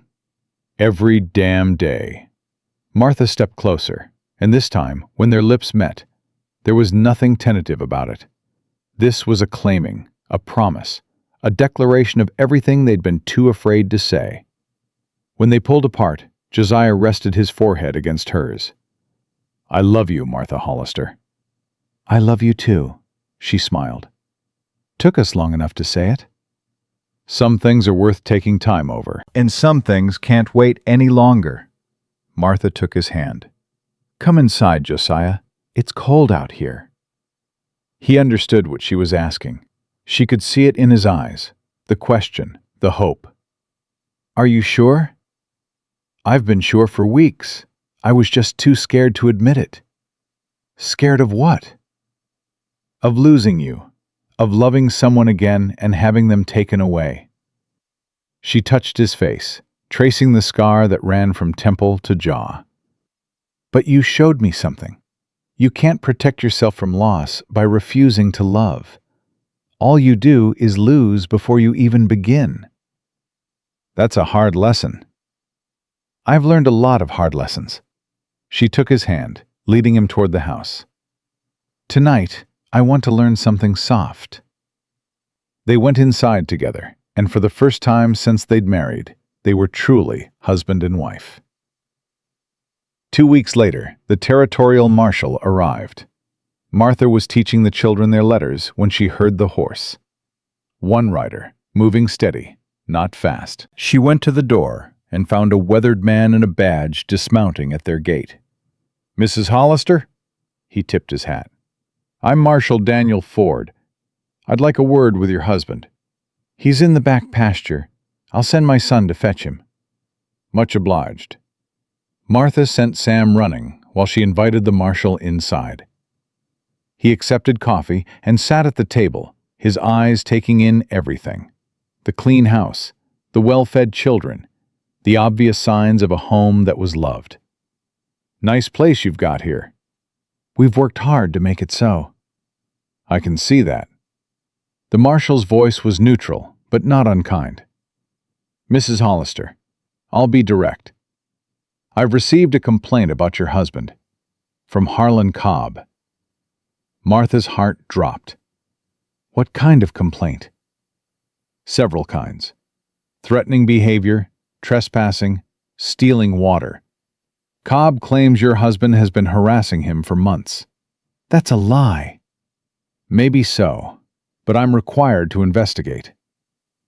Marshal Ford set down his coffee cup. I've also received counter-complaints from your neighbors about a barn fire, about threats, about intimidation. Seems like there's two sides to this story. There's only one side that's true. That's what I'm here to find out. Josiah arrived with Sam, his face guarded. He shook the marshal's hand and sat across from him at the table. Daniel, been a while. Josiah, the marshal's formality dropped a fraction. I hoped we wouldn't meet again like this. So did I. You two know each other? Martha asked. We served together, the marshal said. Long time ago. Different lives. I remember. Josiah's voice was quiet. Antietam. You saved my life. And you saved mine at Petersburg. I'd say we're even. Marshal Ford leaned back. That's why I came myself instead of sending a deputy. I wanted to give you a fair hearing. And Cobb? Cobb's got lawyers and money and connections in the territorial government. He's pushing hard to have you removed from this land. The marshal's expression was grim. But he's also got a history. 3 dead wives, suspicious fires, neighbors who fear him. I'm not blind to that. So, what happens now? Now I investigate. Talk to witnesses, examine evidence, determine who's telling the truth. Ford stood. I'll be in the area for a few days. I'd like to speak with your neighbors, with your wife, with the children if that's appropriate. Speak to anyone you like. We've got nothing to hide. I hope not. The marshal moved to the door. For what it's worth, Josiah, I don't believe Cobb's story. Man's a snake, always has been. But I need proof, not just belief. You'll have it. After the marshal left, Martha turned to Josiah with frightened eyes. What if he believes Cobb? What if we lose everything? Ford's a good man, fair. He'll see the truth. But Cobb has lawyers and money and we have the truth, and neighbors who'll testify, and a marshal who knows what kind of man I am." Josiah pulled her close. "It's going to be all right, I promise." But even as he said the words, he wasn't sure he believed them. The investigation took 5 days. Marshal Ford interviewed everyone, examined everything, documented every claim and counterclaim. He spoke with the neighbors about the barn fire. He looked at Mrs. Chen's charred cloth. He talked to the children, gently and separately, about what they'd seen and heard. On the 5th day, he came back to the homestead. "I've made my decision." Martha's hands were shaking. Josiah stood beside her, solid and still. "The complaint against Josiah Hollister is dismissed for lack of evidence." Ford's voice was formal. "Furthermore, I'm filing my own report about Harlan Cobb. Based on witness testimony and physical evidence, I believe he's responsible for the barn fire and for making terroristic threats against this family." "What does that mean for Cobb?" "It means he'll be investigated properly by territorial authorities, not local ones he can bribe." The marshal's expression was grim. "It won't be fast. Might take months. But the wheels are turning now." "And in the meantime?" "In the meantime, you stay alert. Cobb's going to be furious when he finds out what I've filed. He might do something stupid." "Stupid like what?" "That's what I'm afraid to find out." Ford mounted his horse. "I've asked the territory to send deputies. Until they arrive, watch your backs." He rode away, leaving Martha and Josiah standing in the yard. "We won," Martha said, hardly believing it. "First battle, not the war." Josiah's eyes were on the tree line. "Cobb's not going to take this lying down. Ford's report humiliates him, threatens everything he's built." "You think he'll come after us?" "I think he's got nothing left to lose." Josiah took her hand. "We need to prepare. For anything." That night, Martha couldn't sleep. She lay in bed beside Josiah, listening to his steady breathing, thinking about everything that had happened, everything that was still to come. She'd come west looking for survival. She'd found something more, a home, a husband, a family that was growing stronger every day. But she'd also found danger, an enemy who wouldn't stop until he destroyed everything she loved. Beside her, Josiah stirred. "You're not sleeping." "Neither are you." "I'm used to keeping watch." He pulled her closer. "What's keeping you awake?" "Everything. The marshal, Cobb, the children." She turned to face him. "I'm scared, Josiah. Really scared." "Good. Fear keeps you sharp." He kissed her forehead. "But don't let it control you. We've survived too much to let fear win now." "How do you do it? Stay so calm when everything's falling apart?" "I'm not calm. I'm terrified." His voice was soft in the darkness. "But I've learned that terror and courage aren't opposites. They're partners. You can be scared and brave at the same time." "Is that what they taught you in the war?" "That's what I learned burying my brothers." He was quiet for a moment. "When you lose everything, you realize that fear of loss is the real enemy, not the loss itself. The loss you can survive. The fear of it will kill you. So we don't fear. So we feel the fear and keep going anyway." He tightened his arms around her. "Whatever Cobb throws at us, we face it together. We don't break. We don't run. We stand. Together. Together." Martha closed her eyes and finally, wrapped in her husband's arms, found sleep. But somewhere in the darkness, Harlan Cobb was making plans of his own. Plans that would shake their world to its foundation. Plans that would test everything they'd built. The storm was coming, and it would be worse than any of them imagined. The attack came 3 days later, in the dead of night. Martha woke to the sound of breaking glass. Before she could scream, Josiah was already moving, rolling out of bed and grabbing his rifle in one fluid motion. "Stay down," he hissed. "Get the children." Another window shattered downstairs. Martha heard men's voices, rough and angry, and the smell of smoke reached her nostrils. Fire. They were trying to burn them out. "Mama!" Clara's voice came from the children's side of the loft. "Mama, what's happening?"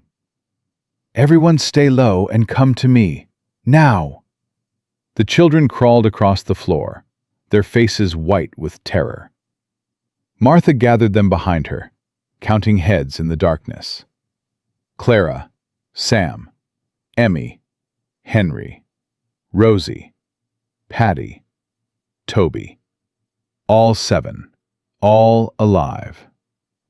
Josiah had moved to the loft window, peering out into the darkness. 4 men, maybe 5. They've got torches. "Can we get out?" "Not through the doors. They're watching both." He turned to her, and even in the darkness she could see the steel in his eyes. "There's a trapdoor in the floor of the loft. Leads to the root cellar. From there, a tunnel goes to the barn." "You never told me about a tunnel." "Built it years ago, for exactly this kind of situation."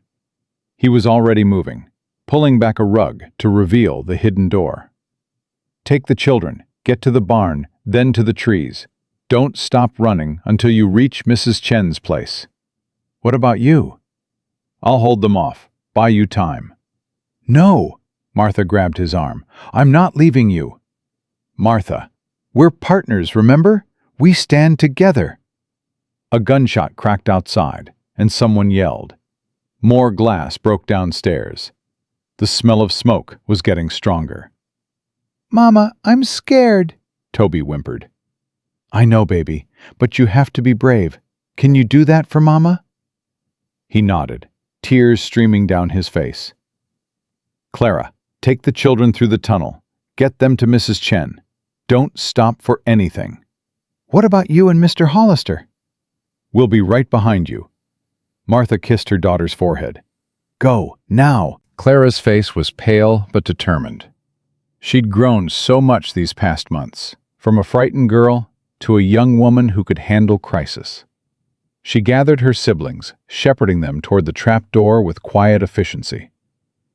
"Sam, you help your sister. Keep the little ones quiet." "I want to stay and fight," Sam protested. "You'll fight by keeping your brothers and sisters safe. That's the most important job there is." Sam's jaw tightened, but he nodded. "Yes, ma'am." One by one, the children disappeared through the trapdoor. Clara went last, looking back at Martha with eyes too old for her years. "Don't die, Mama. Please don't die." "I won't. I promise." Martha watched her daughter vanish into the darkness below, then turned to Josiah. "Now what?" "Now we make them think twice about attacking this family." He handed her the rifle she'd practiced with, the one that had bruised her shoulder and taught her she wasn't helpless. She checked the load the way he'd shown her, chambered around, and moved to the window. "How many can you see?" "3 on the west side, 2 more coming around the back." Josiah's voice was calm, detached, the voice of a soldier. "They're spreading out, trying to surround us." "Cobb?" "Don't see him. He'll be watching from a safe distance. That's his way." A torch arced through the air, landing on the porch roof. Flames began to lick at the shingles. "They're going to burn us out," Martha said. "That's the plan. Force us into the open, pick us off as we run." Josiah raised his rifle. Time to change their plan. He fired, and one of the men below went down with a scream. The others scattered, diving for cover. "You hit him!" "Just winged him. Wanted to make a point." Josiah reloaded with practiced speed. "Your turn. Window on the left. Man behind the water trough." Martha moved to the position he'd indicated. She could see the man, a shadow crouched behind the wooden trough, waiting for his chance to move closer. Her hands were shaking. She'd never shot at a person before, never even considered it. But these men were trying to kill her family, trying to burn her children alive. She steadied her breathing, aimed the way Josiah had taught her, and pulled the trigger. The man yelped and dove flat. She'd missed, but barely. "Good," Josiah said. "Now he knows we're not defenseless." More gunfire erupted from outside, bullets punching through the walls. Martha flattened herself against the floor, heart hammering. "We can't hold them forever," she gasped. "Don't need to. Just long enough for the children to get clear." "And then?" "Then we go out the back window and pray they're not watching that side." The fire on the roof was spreading. Martha could feel heat above her, hear the crackle of flames eating through wood. Smoke was starting to fill the loft, making her eyes water. "Josiah, we have to move." "Not yet. Give them another minute." He fired again, and someone outside cursed. Return fire came immediately, a barrage of bullets that tore through the walls like paper. "Now?" Martha asked. "Now." They moved together, crawling across the loft floor to the back window. Josiah went first, dropping down to the ground below with a grunt. Martha followed, her skirts catching on the window frame, her heart in her throat. "Clear so far," Josiah whispered. "The barn. Go." They ran, crouched low, expecting bullets to find them any second. But the attackers were focused on the front of the house, pouring fire into a building they didn't know was empty. The barn loomed ahead. They slipped through the door and found Clara and the children huddled in the corner, exactly where they should have been. "Mama!" Toby launched himself at Martha, his small arms wrapping around her neck. "I was so scared." "I know, baby, but you did so good. You were so brave." "Is it over?" Clara asked. "Not yet. We need to keep moving." Josiah was already checking the barn's exits. "Tunnel opens up past the corral. From there, we can reach the trees." "What about the house?" Sam's voice was anguished. "They're burning our house." "Houses can be rebuilt. People can't." Josiah put a hand on the boy's shoulder. "Right now, the only thing that matters is getting everyone to safety." They moved through the barn to the tunnel entrance, a hole hidden behind stacked hay bales. Josiah went first, then the children, then Martha, into darkness that smelled of earth and roots. "Stay close," Josiah called back. "It's about 50 yards." They crawled through the narrow passage, Martha's knees scraping on rough ground, her heart pounding with every inch. Behind her, she could hear Patty crying and Rosie trying to comfort her. "Almost there," she told them. "Just a little further." The tunnel ended in a wooden hatch. Josiah pushed it open carefully, checking the area before emerging. "Clear, come on." They climbed out into the cold night air. Behind them, the house was fully engulfed, flames reaching toward the sky like angry fingers. Martha watched everything she'd built burn and felt something harden inside her. "The trees," Josiah said. "Fast!" They ran again, the children stumbling but not falling, Martha bringing up the rear. The tree line was 50 yards away, 40, 30. A gunshot cracked, and Josiah staggered. "Josiah!" He went down on one knee, his hand pressed to his side. Blood seeped between his fingers. "Keep going," he gasped. "Don't stop." "I'm not leaving you." "Martha, please." Another shot, and bark exploded from a tree beside Martha's head. She dropped flat, pulling Toby and Patty down with her. "Thought you could run," a voice rang out across the clearing. Harlan Cobb stepped from the shadows, rifle in hand. "Nobody runs from me. Nobody." "Cobb!" Josiah struggled to his feet, still holding his side. "This is between you and me. Let them go." "Let them go?" Cobb laughed. "After all this trouble? I don't think so." He gestured, and 2 more men emerged from the darkness, flanking Martha and the children. "See, Hollister, you humiliated me. Got that marshal to file reports. Turned my neighbors against me. Now everyone thinks they can stand up to Harlan Cobb. Maybe they're right. Maybe. Cobb raised his rifle. But they'll think twice after tonight. When they find your bodies, when they see what happens to people who cross me, they'll remember their place. You're insane. I'm practical. Cobb's eyes were empty, dead things in a living face. This territory was supposed to be mine. Every acre, every stream, every soul. I've worked too hard, sacrificed too much to let some mountain hermit and his fat wife stop me. Martha felt rage rise up through her fear. Fat wife. That's all she was to him. All she'd ever be to men like him. You're wrong about one thing, Mr. Cobb. He turned to her, surprised she'd spoken. Am I? I'm not just a fat wife.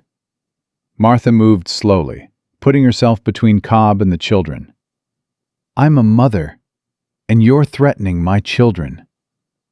Touching, but irrelevant. Cobb leveled his rifle at Josiah. Say goodbye, Hollister. Martha moved. She didn't think about it, didn't plan it. One moment she was standing still, the next she was throwing herself at Cobb, her weight hitting him like a sack of flour thrown from a wagon. The rifle discharged harmlessly into the air. Cobb went down hard, Martha on top of him, her hands clawing for the weapon. Get off me! He bucked and twisted, but Martha was bigger, heavier, and fighting with the fury of a mother defending her young. Sam! She screamed. Get your brothers and sisters to the trees! Now! She heard running feet, Josiah shouting, gunfire, but she didn't let go. Her hands found Cobb's throat and squeezed. You think I'm weak because I'm fat? Her voice was barely recognizable, rough with rage. You think I can't fight? I fought my whole life. I fought poverty and hunger and men like you who think they can take whatever they want. Cobb's face was turning purple. He clawed at her hands, but she didn't budge. I kept my children alive when everything tried to tear them away. I crossed a continent on nothing but hope. I stood on an auction block and refused to break. She leaned closer. You're nothing.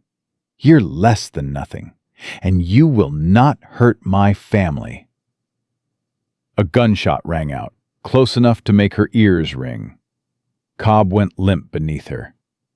Martha looked up to find Mrs. Chen standing at the tree line, a smoking rifle in her hands. Heard the shots from my place, the older woman said calmly. Came to help. Behind her, more figures emerged from the darkness. The Johnsons, armed with rifles. Mr. Parker, old Henderson. The neighbors who'd helped rebuild the barn now come to defend the family who wouldn't be driven out. Cobb's men, Martha gasped. There were more. Dealt with. Mr. Johnson nodded toward the clearing, where two men lay motionless. They won't be troubling anyone again. Josiah! Martha scrambled to her feet. She found him propped against a tree, still bleeding, but alive. You're hurt.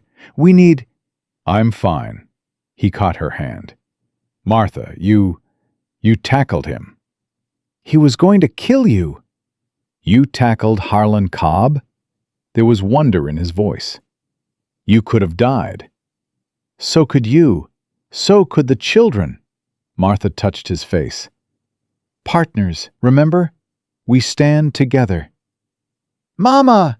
The children came running from the trees, throwing themselves at Martha and Josiah in a tangle of arms and tears. Mama, we thought you died. I'm all right. We're all right. But even as she held her children, Martha looked back at the burning remains of their house. Everything they'd built, gone.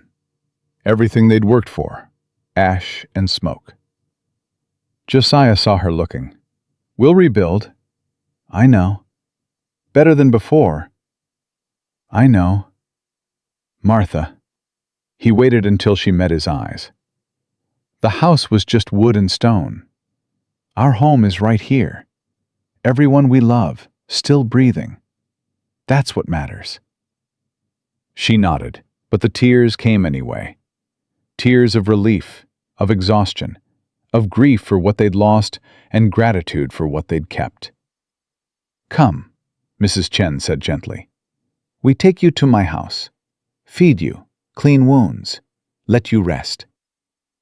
She looked at the children, her stern face softening. "Little ones need sleep. Big ones, too." The neighbors helped move them.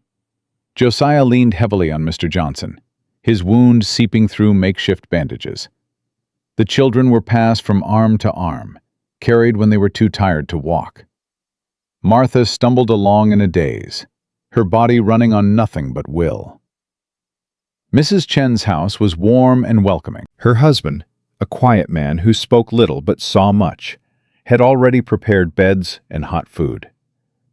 The children collapsed into sleep almost immediately, their exhausted bodies finally giving in. Martha sat by the fire while Mrs. Chen cleaned and stitched Josiah's wound. "Bullet went through," the older woman reported. "Missed everything important. He'll heal." "Told you I was fine," Josiah muttered. "You were dying on your feet, stubborn man." Mrs. Chen tied off the bandage with efficient hands. "Rest now. Real rest, not soldier's rest." "Can't. Cobb's men might. Cobb's men are dead or scattered. Neighbors are keeping watch." Mrs. Chen pushed him gently but firmly onto a bed. "You've done enough. Let others carry the weight for a while." Martha watched Josiah's eyes close, watched the tension finally drain from his body. He'd been running on pure will for hours, maybe days. Now, finally, he could let go. "You saved him," Mrs. Chen said quietly. "Throwing yourself at Cobb like that." "I didn't think. I just acted." "That's real courage. Not thinking, just doing what must be done." The older woman touched Martha's shoulder. "Your husband chose well when he chose you." "I'm not sure I deserve—" "Stop." Mrs. Chen's voice was sharp. "No more doubt. You fought tonight. You protected your family. You stood when others would have run." Her eyes were fierce. "You deserve everything good that comes to you. Believe it." Martha wanted to argue. Old habits of self-doubt, of believing she was less because she was large, of accepting the world's judgment as truth. But Mrs. Chen was right. Tonight had proved it. She'd tackled a man who'd meant to murder her family. She'd kept her children safe. She'd stood beside her husband instead of running. She deserved to be here. She deserved this family, this life, this chance. "Thank you," she whispered. "No thanks, just truth." Mrs. Chen stood. "Now sleep. Tomorrow will be hard. But you're strong enough for it." Martha lay down beside Josiah, careful not to disturb his wound. In the other room, she could hear her children's soft breathing, the sound of life continuing despite everything that had tried to end it. They'd lost the house. They'd almost lost each other. But they were still here, still together, still fighting. And tomorrow, they would rebuild. Morning came gray and cold. Martha woke to the smell of cooking and the sound of voices. The neighbors had gathered at Mrs. Chen's house, bringing news. Harlan Cobb was dead, shot through the heart by Mrs. Chen's rifle. His men were either dead or in custody, rounded up by the neighbors and held for the territorial authorities. "Marshal Ford's been telegraphed," Mr. Johnson reported. "He's sending deputies. Should be here in a few days." "And Cobb's ranch?" Josiah asked. He was sitting up now, pale but alert. "Being seized by the territory. Turns out Cobb had a lot of debts, a lot of enemies. Without him to hold things together, it's all falling apart." "Good riddance," old Henderson muttered. "Man was a plague on this whole territory." Martha listened to the discussion, holding Toby in her lap, while the older children ate breakfast. It all seemed unreal, like a fever dream that would dissolve in the light of day. But it wasn't a dream. Cobb was really dead. The threat was really gone. "What about our land?" she asked. "The house, the barn?" "Still yours," Mrs. Chen said. "Land doesn't burn. You rebuild. You keep living."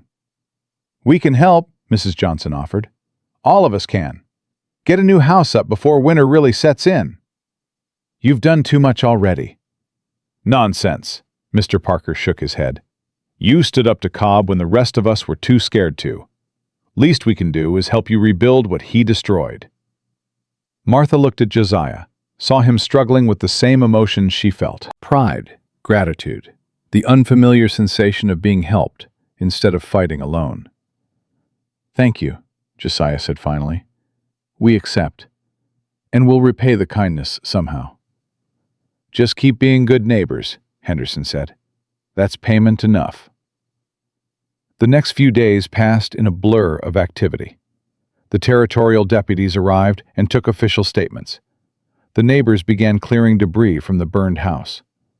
Mrs. Chen and Martha organized supplies and planned the new construction. And through it all, Martha felt something changing inside her. The fear was fading. The constant gnawing anxiety that had been her companion for years, the sense that disaster was always one step behind, was finally loosening its grip. They'd faced the worst. They'd survived. Whatever came next, they could handle it. On the fourth day, Josiah was finally strong enough to walk to their land. Martha went with him, leaving the children with Mrs. Chen. The house was gone, nothing left but charred timbers and ash. The new barn, so recently built by the neighbors, stood untouched. The fields, the fences, the land itself remained. "We can rebuild there," Josiah said, pointing to a spot near the old foundation.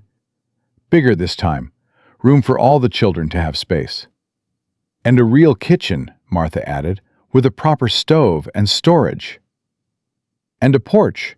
You should have a porch where you can sit and watch the sunset." Martha turned to him. "We should have a porch, not just me." "We," he smiled, and it transformed his face. "I'm still getting used to that word." "Get used to it fast, Mr. Hollister. You're stuck with me now." "Stuck with you, and 7 children, and the community of neighbors who won't leave us alone." He shook his head. "Strange how things turn out." "Is it what you wanted? When you walked into that auction, is this what you imagined?"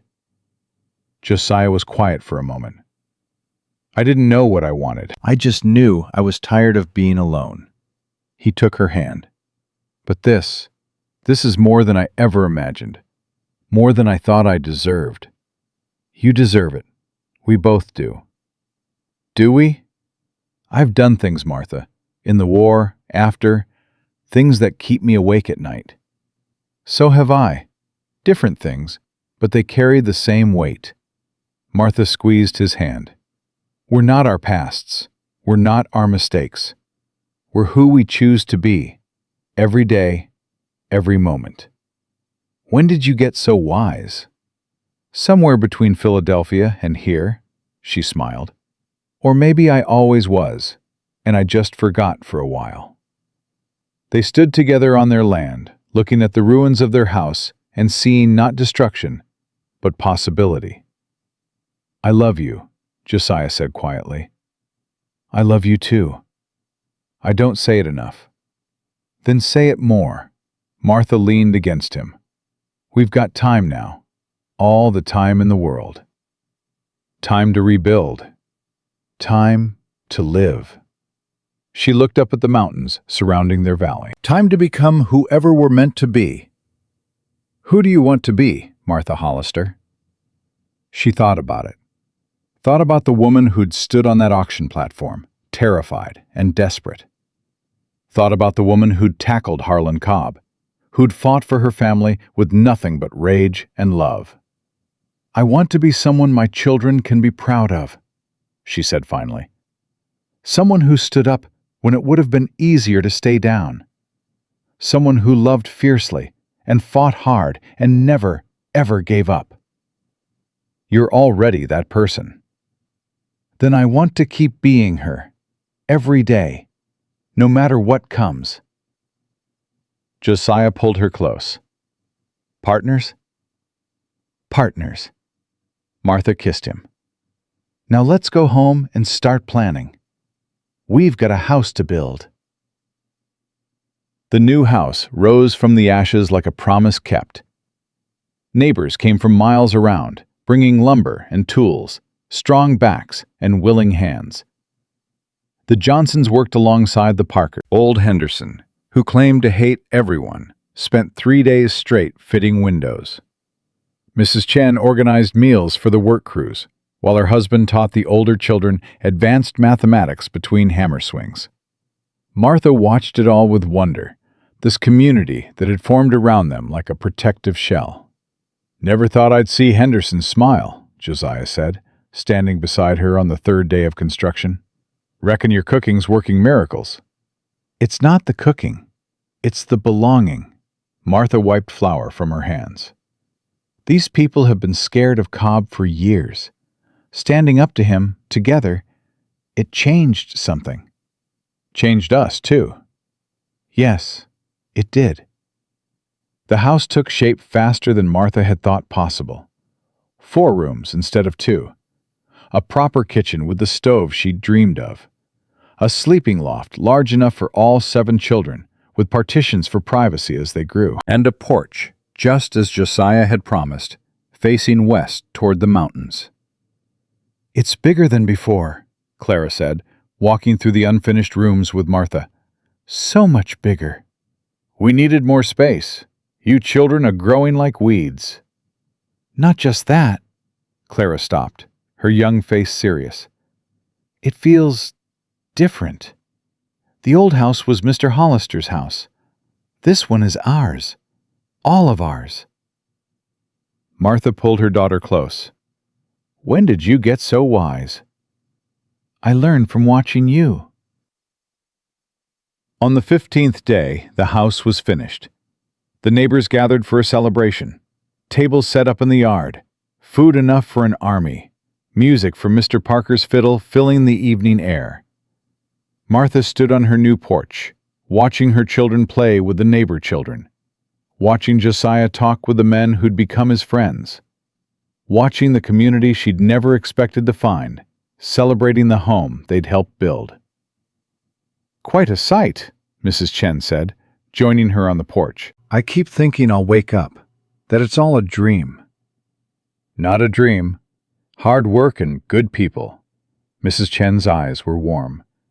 You belong here now, really belong. Because of what happened with Cobb? Because of who you are, what you showed us. The older woman turned to face her. Martha, when you came here, people saw a fat woman with too many children. They saw burden, just like those men at the auction. I know. Now they see something else. They see a woman who fought for her family, who stood beside her husband in fire and bullets, who tackled a killer with nothing but bare hands and mother's love. Mrs. Chen smiled. They see strength, real strength, the kind that has nothing to do with size. Martha felt tears prick her eyes.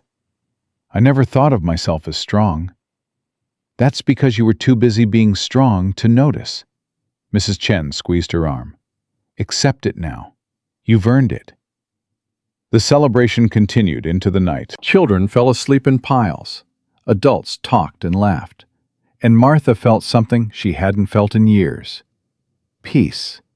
Real peace. Not just the absence of crisis. The deep, settled peace of belonging somewhere. Of being known and accepted. Of having built something that would last. Later, after the neighbors had gone and the children were tucked into their new beds, Martha and Josiah sat together on the porch. The night was cold and clear, stars scattered across the sky like spilled diamonds. Happy? Josiah asked. More than I knew I could be. Same here. He reached for her hand. Martha, I need to tell you something. That sounds serious. It is. He was quiet for a moment.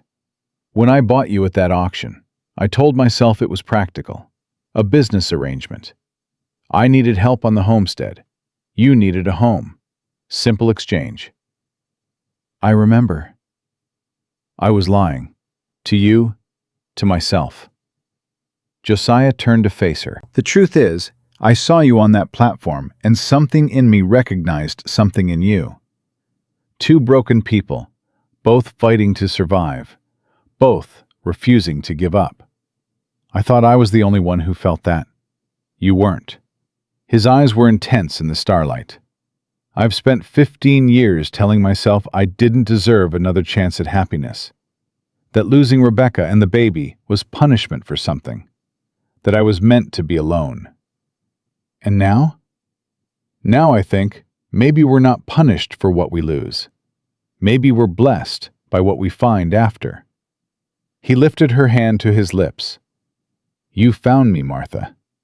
You and those 7 children. You found me and dragged me back to life, whether I wanted it or not. You make it sound like I forced you. You did, in the best way possible. He smiled, and the expression transformed his face. I love you. I love our children. I love this life we're building. And I'm grateful every single day that I walked into that auction. Even with everything that happened? The fire? Cobb? Nearly dying? Especially with all that.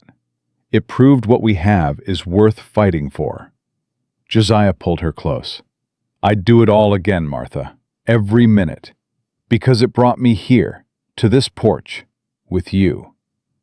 Martha leaned into him, feeling the warmth of his body, the steady beat of his heart. I love you too, she whispered.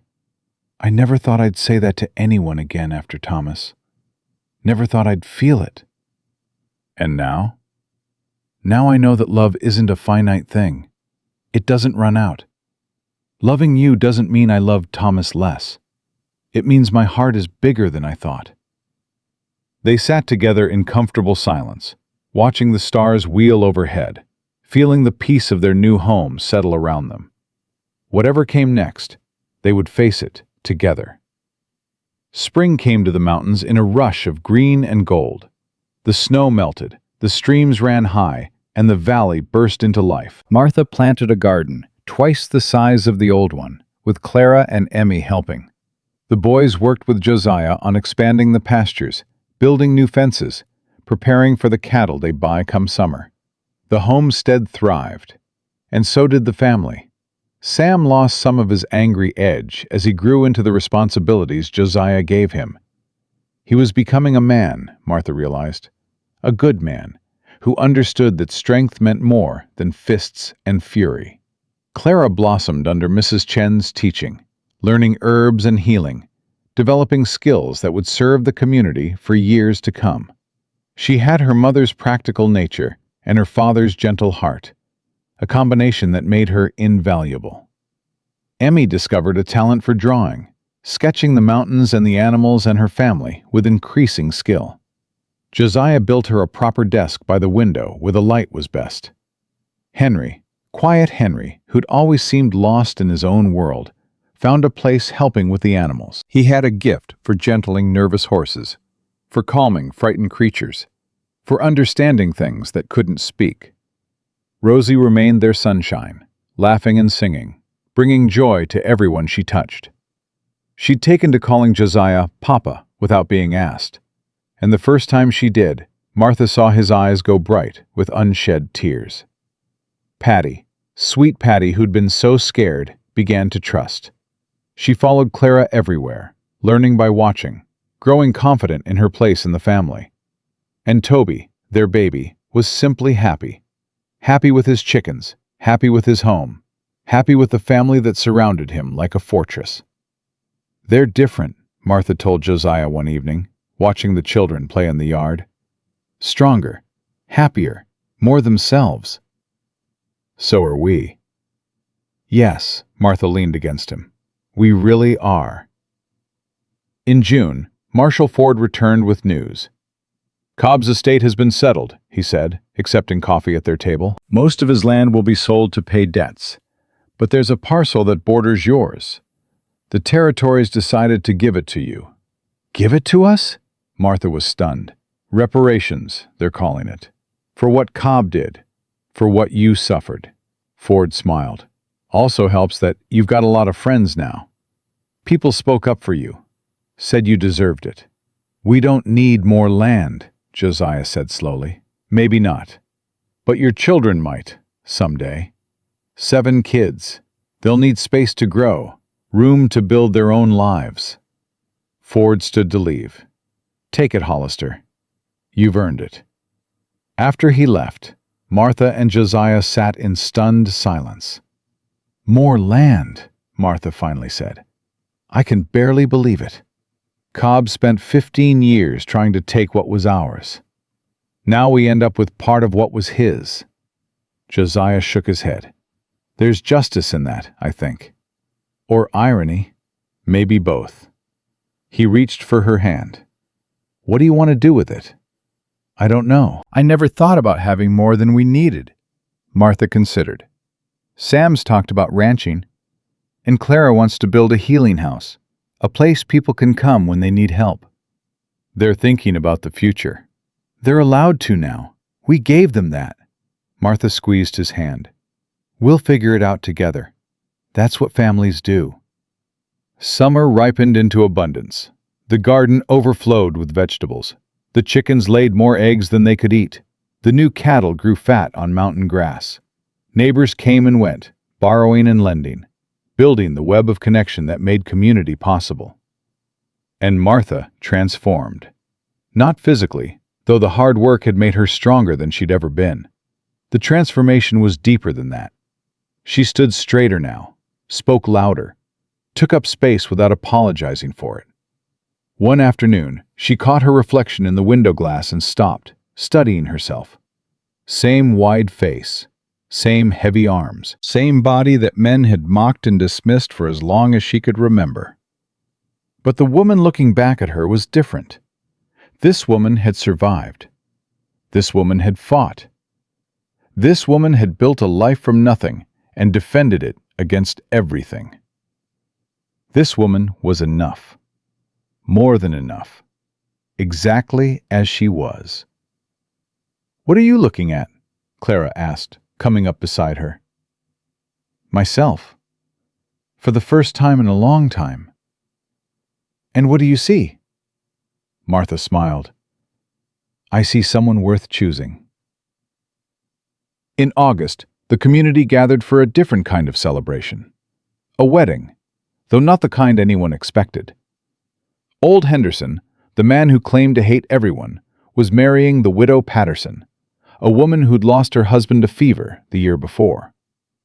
They'd found each other in the work of rebuilding Martha's house, had discovered that loneliness shared could become something else entirely.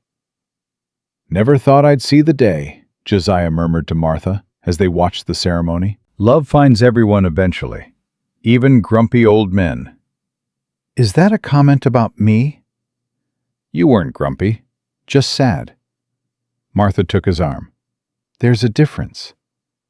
The celebration afterward was joyous. Food and music and dancing, the community coming together to mark a happy occasion for once, instead of a crisis. Martha found herself dancing with Josiah, something she'd never done before.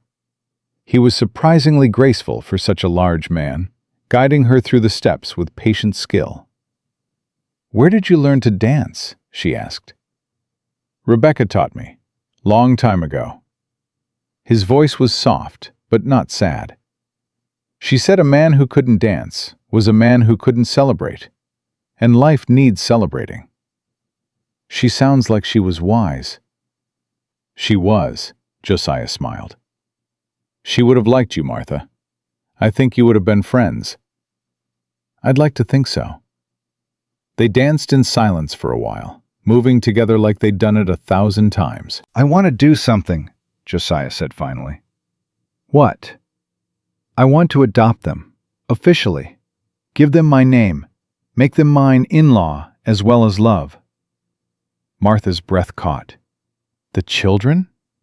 All 7, if you'll allow it, if they want it. His eyes were serious. They're already my family. I want the world to know it. Josiah, you don't have to. I want to. I want Sam to have my name when he starts his ranch. I want Clara to be Clara Hollister when she opens her healing house. I want all of them to know, really know, that they belong here. Martha felt tears streaming down her face. They'll want it. I know they will. Then we'll do it. Make it official. He pulled her close. Make us a family in every way that matters. They told the children that night, gathered around the fire in their new house. Martha watched their faces as Josiah explained what he wanted to do. Sam's jaw tightened, and for a moment Martha worried he'd refuse. But then his expression shifted, something hard giving way to something hopeful. You mean it? We'd really be Hollisters? If you want to be. Sam looked at his siblings, at his mother, at the man who'd become more of a father than he'd expected. I want to be, he said quietly. I think Pa would want it too. He'd want us to have someone to look after us. The younger children didn't fully understand, but they understood that something good was happening. Rosie threw herself at Josiah, wrapping her arms around his neck. Papa, she squealed. Real Papa now. Real Papa, Josiah agreed, his voice thick with emotion. Real and forever. The legal process took 3 months. Papers had to be filed, officials had to visit, questions had to be answered. But in November, just before the first snow, it was done. 7 children became Hollisters. Sam and Clara and Emmy and Henry and Rosie and Patty and Toby. All of them wearing the name of the man who'd chosen them. Martha watched the signing of the final papers, watched Josiah's hands shake as he wrote his name, watched her children become his children in the eyes of the law. It's done, the official said. Congratulations, Mr. and Mrs. Hollister. You have a beautiful family. We do, Martha agreed. We really do. That night, they had a private celebration. Just the 9 of them, gathered around the table in their new house, eating the special meal Martha had prepared. I want to say something, Josiah said, standing at the head of the table. Something I've been thinking about for a while. The children quieted, looking at him with expectant eyes. When I was a soldier, I learned that family isn't about blood. It's about who you fight beside, who you trust with your life, who you'd die for without hesitation. He looked at each child in turn. You are my family, not because of papers, but because of who you are, because of the people you're becoming. We love you, Papa, Rosie said matter-of-factly. I love you too, all of you, more than I ever thought I could love again. He raised his glass, and everyone followed suit, even little Toby with his cup of milk. To the Hollister family, may we always stand together. To the Hollisters, the children chorused. Martha caught Josiah's eye across the table and felt her heart overflow. This was what she'd risked everything for. This moment, this family, this love that had grown from nothing but desperate hope. After the children were in bed, Martha and Josiah sat on the porch. The first snow was falling, soft and white and clean. Happy? Josiah asked. The same question he'd asked so many times, now with a different weight. Beyond happy. Martha took his hand. I keep thinking about who I was a year ago. Standing on that platform, terrified, certain that everything was about to fall apart. A lot has changed. Everything has changed. She turned to face him. You changed it, Josiah. You changed everything. We changed it together. Yes, together, Martha smiled. I used to think that word was a fairy tale, something other people had, not me. I'd spent so long being alone, even when I was surrounded by children. Being the one who had to hold everything together, who couldn't lean on anyone. And now? Now I know that together is real, that partnership is possible, that love isn't just a feeling, it's a choice you make every day. She squeezed his hand. I choose you, Josiah Hollister, today and every day. I choose you too, all of you. He pulled her close. My fat, stubborn, beautiful, brave wife. Martha laughed. Fat? Fat. He kissed her forehead. Strong, warm, solid. Everything I needed, without knowing I needed it. That's the most romantic thing anyone's ever said about my weight. Then everyone else was a fool.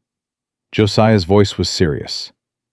Martha, when I look at you, I don't see fat or thin. I see the woman who kept 7 children alive on nothing, who crossed a continent on hope, who tackled a killer with bare hands, who stands beside me every day, carrying half the weight, sharing half the burden. Josiah, I see the woman I love. That's all. That's everything. Martha felt tears sliding down her cheeks. All her life, she'd been told she was too much, too big, too loud, too demanding. She'd internalized it, believed it, let it shape how she saw herself. But Josiah saw differently. The neighbors saw differently. Her children saw differently. Maybe it was time she saw differently too. I love you, she said, completely, without reservation. I love you too. He kissed her softly. Now let's go inside. It's cold out here, and I'm not as young as I used to be. Martha laughed and let him lead her into the house, into the warmth, into the life they'd built together. Winter settled over the mountains like a blessing. Snow blanketed the valley, making the world quiet and clean. The Hollister family gathered around the fire each evening, reading books, telling stories, being together in ways that still felt miraculous. On Christmas morning, Martha woke to find Josiah's side of the bed empty. She went downstairs to find him on the porch, watching the sun rise over the snow-covered mountains. You'll freeze out here. Just thinking, he made room for her beside him. About last year. What about it? Last Christmas, I was alone. Same as the 13 Christmases before that. I sat in my cabin and told myself I was fine, that I didn't need anyone, that solitude was what I deserved. And now? Now I've got a wife, 7 children, more neighbors than I can count, and a house full of noise and chaos and love. He shook his head. Never thought I'd say this, but I prefer the chaos. Even when Toby screams because Emmy took his toy? Even then. Martha leaned against him. This time last year, I was packing for a journey I wasn't sure I'd survive. Telling my children everything would be all right, when I didn't believe it. Do you believe it now? She looked at the mountains, at the home they'd built, at the man beside her. Yes, she said, I finally do. The children came tumbling out soon after, excited about gifts and breakfast and the pure magic of Christmas morning. Martha cooked while Josiah distributed presents, simple things, but precious. A new dress for Clara, a pocket knife for Sam, drawing paper for Emmy. The chaos was glorious. Later, when the gifts were opened and the breakfast eaten, and the children were playing with their new treasures, Martha stood at the window watching them. Sam was teaching Henry to whittle. Clara was reading to the little ones. Emmy was sketching the scene, capturing the moment in careful lines. Her family. Her beautiful, improbable, impossible family. Penny for your thoughts, Josiah said, coming up behind her. I was thinking about what Mrs. Chen told me, about how people used to see a fat woman with too many children. And now? Martha smiled. Now they see a mother, a wife, a neighbor, a friend. She turned to face him. They see me, really see me, for the first time in my life. You were always worth seeing. I know that now. She touched his face. You taught me that. I didn't teach you anything.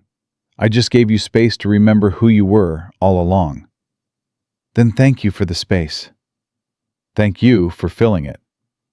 Josiah pulled her into a kiss, soft and sweet and full of promise. Ew! Rosie shrieked from across the room. Mama and Papa are kissing. That's what married people do, Sam said with all the wisdom of his 12 years. It's gross! You'll understand when you're older, Clara said primly. Martha laughed, her heart so full she thought it might burst. This was her life now. This chaos, this love, this family that had been forged in fire and desperation and hope. It was everything she'd never dared to dream of. And it was real. The woman nobody wanted had found the family everybody needs. Not perfect, not easy, but real and true and worth every risk, every fear, every desperate leap of faith. She had been told she was too much, too big, too loud, too demanding. She had believed it for too long. But standing in her new house, surrounded by her children and her husband and the life they'd built from nothing, Martha Grace Hollister finally understood the truth. She had never been too much. The world had simply been too small to hold her. Now she had found a place where she fit perfectly. Not despite who she was, but because of it. She had found home. And home had found her. And in the end, that was the only story that mattered.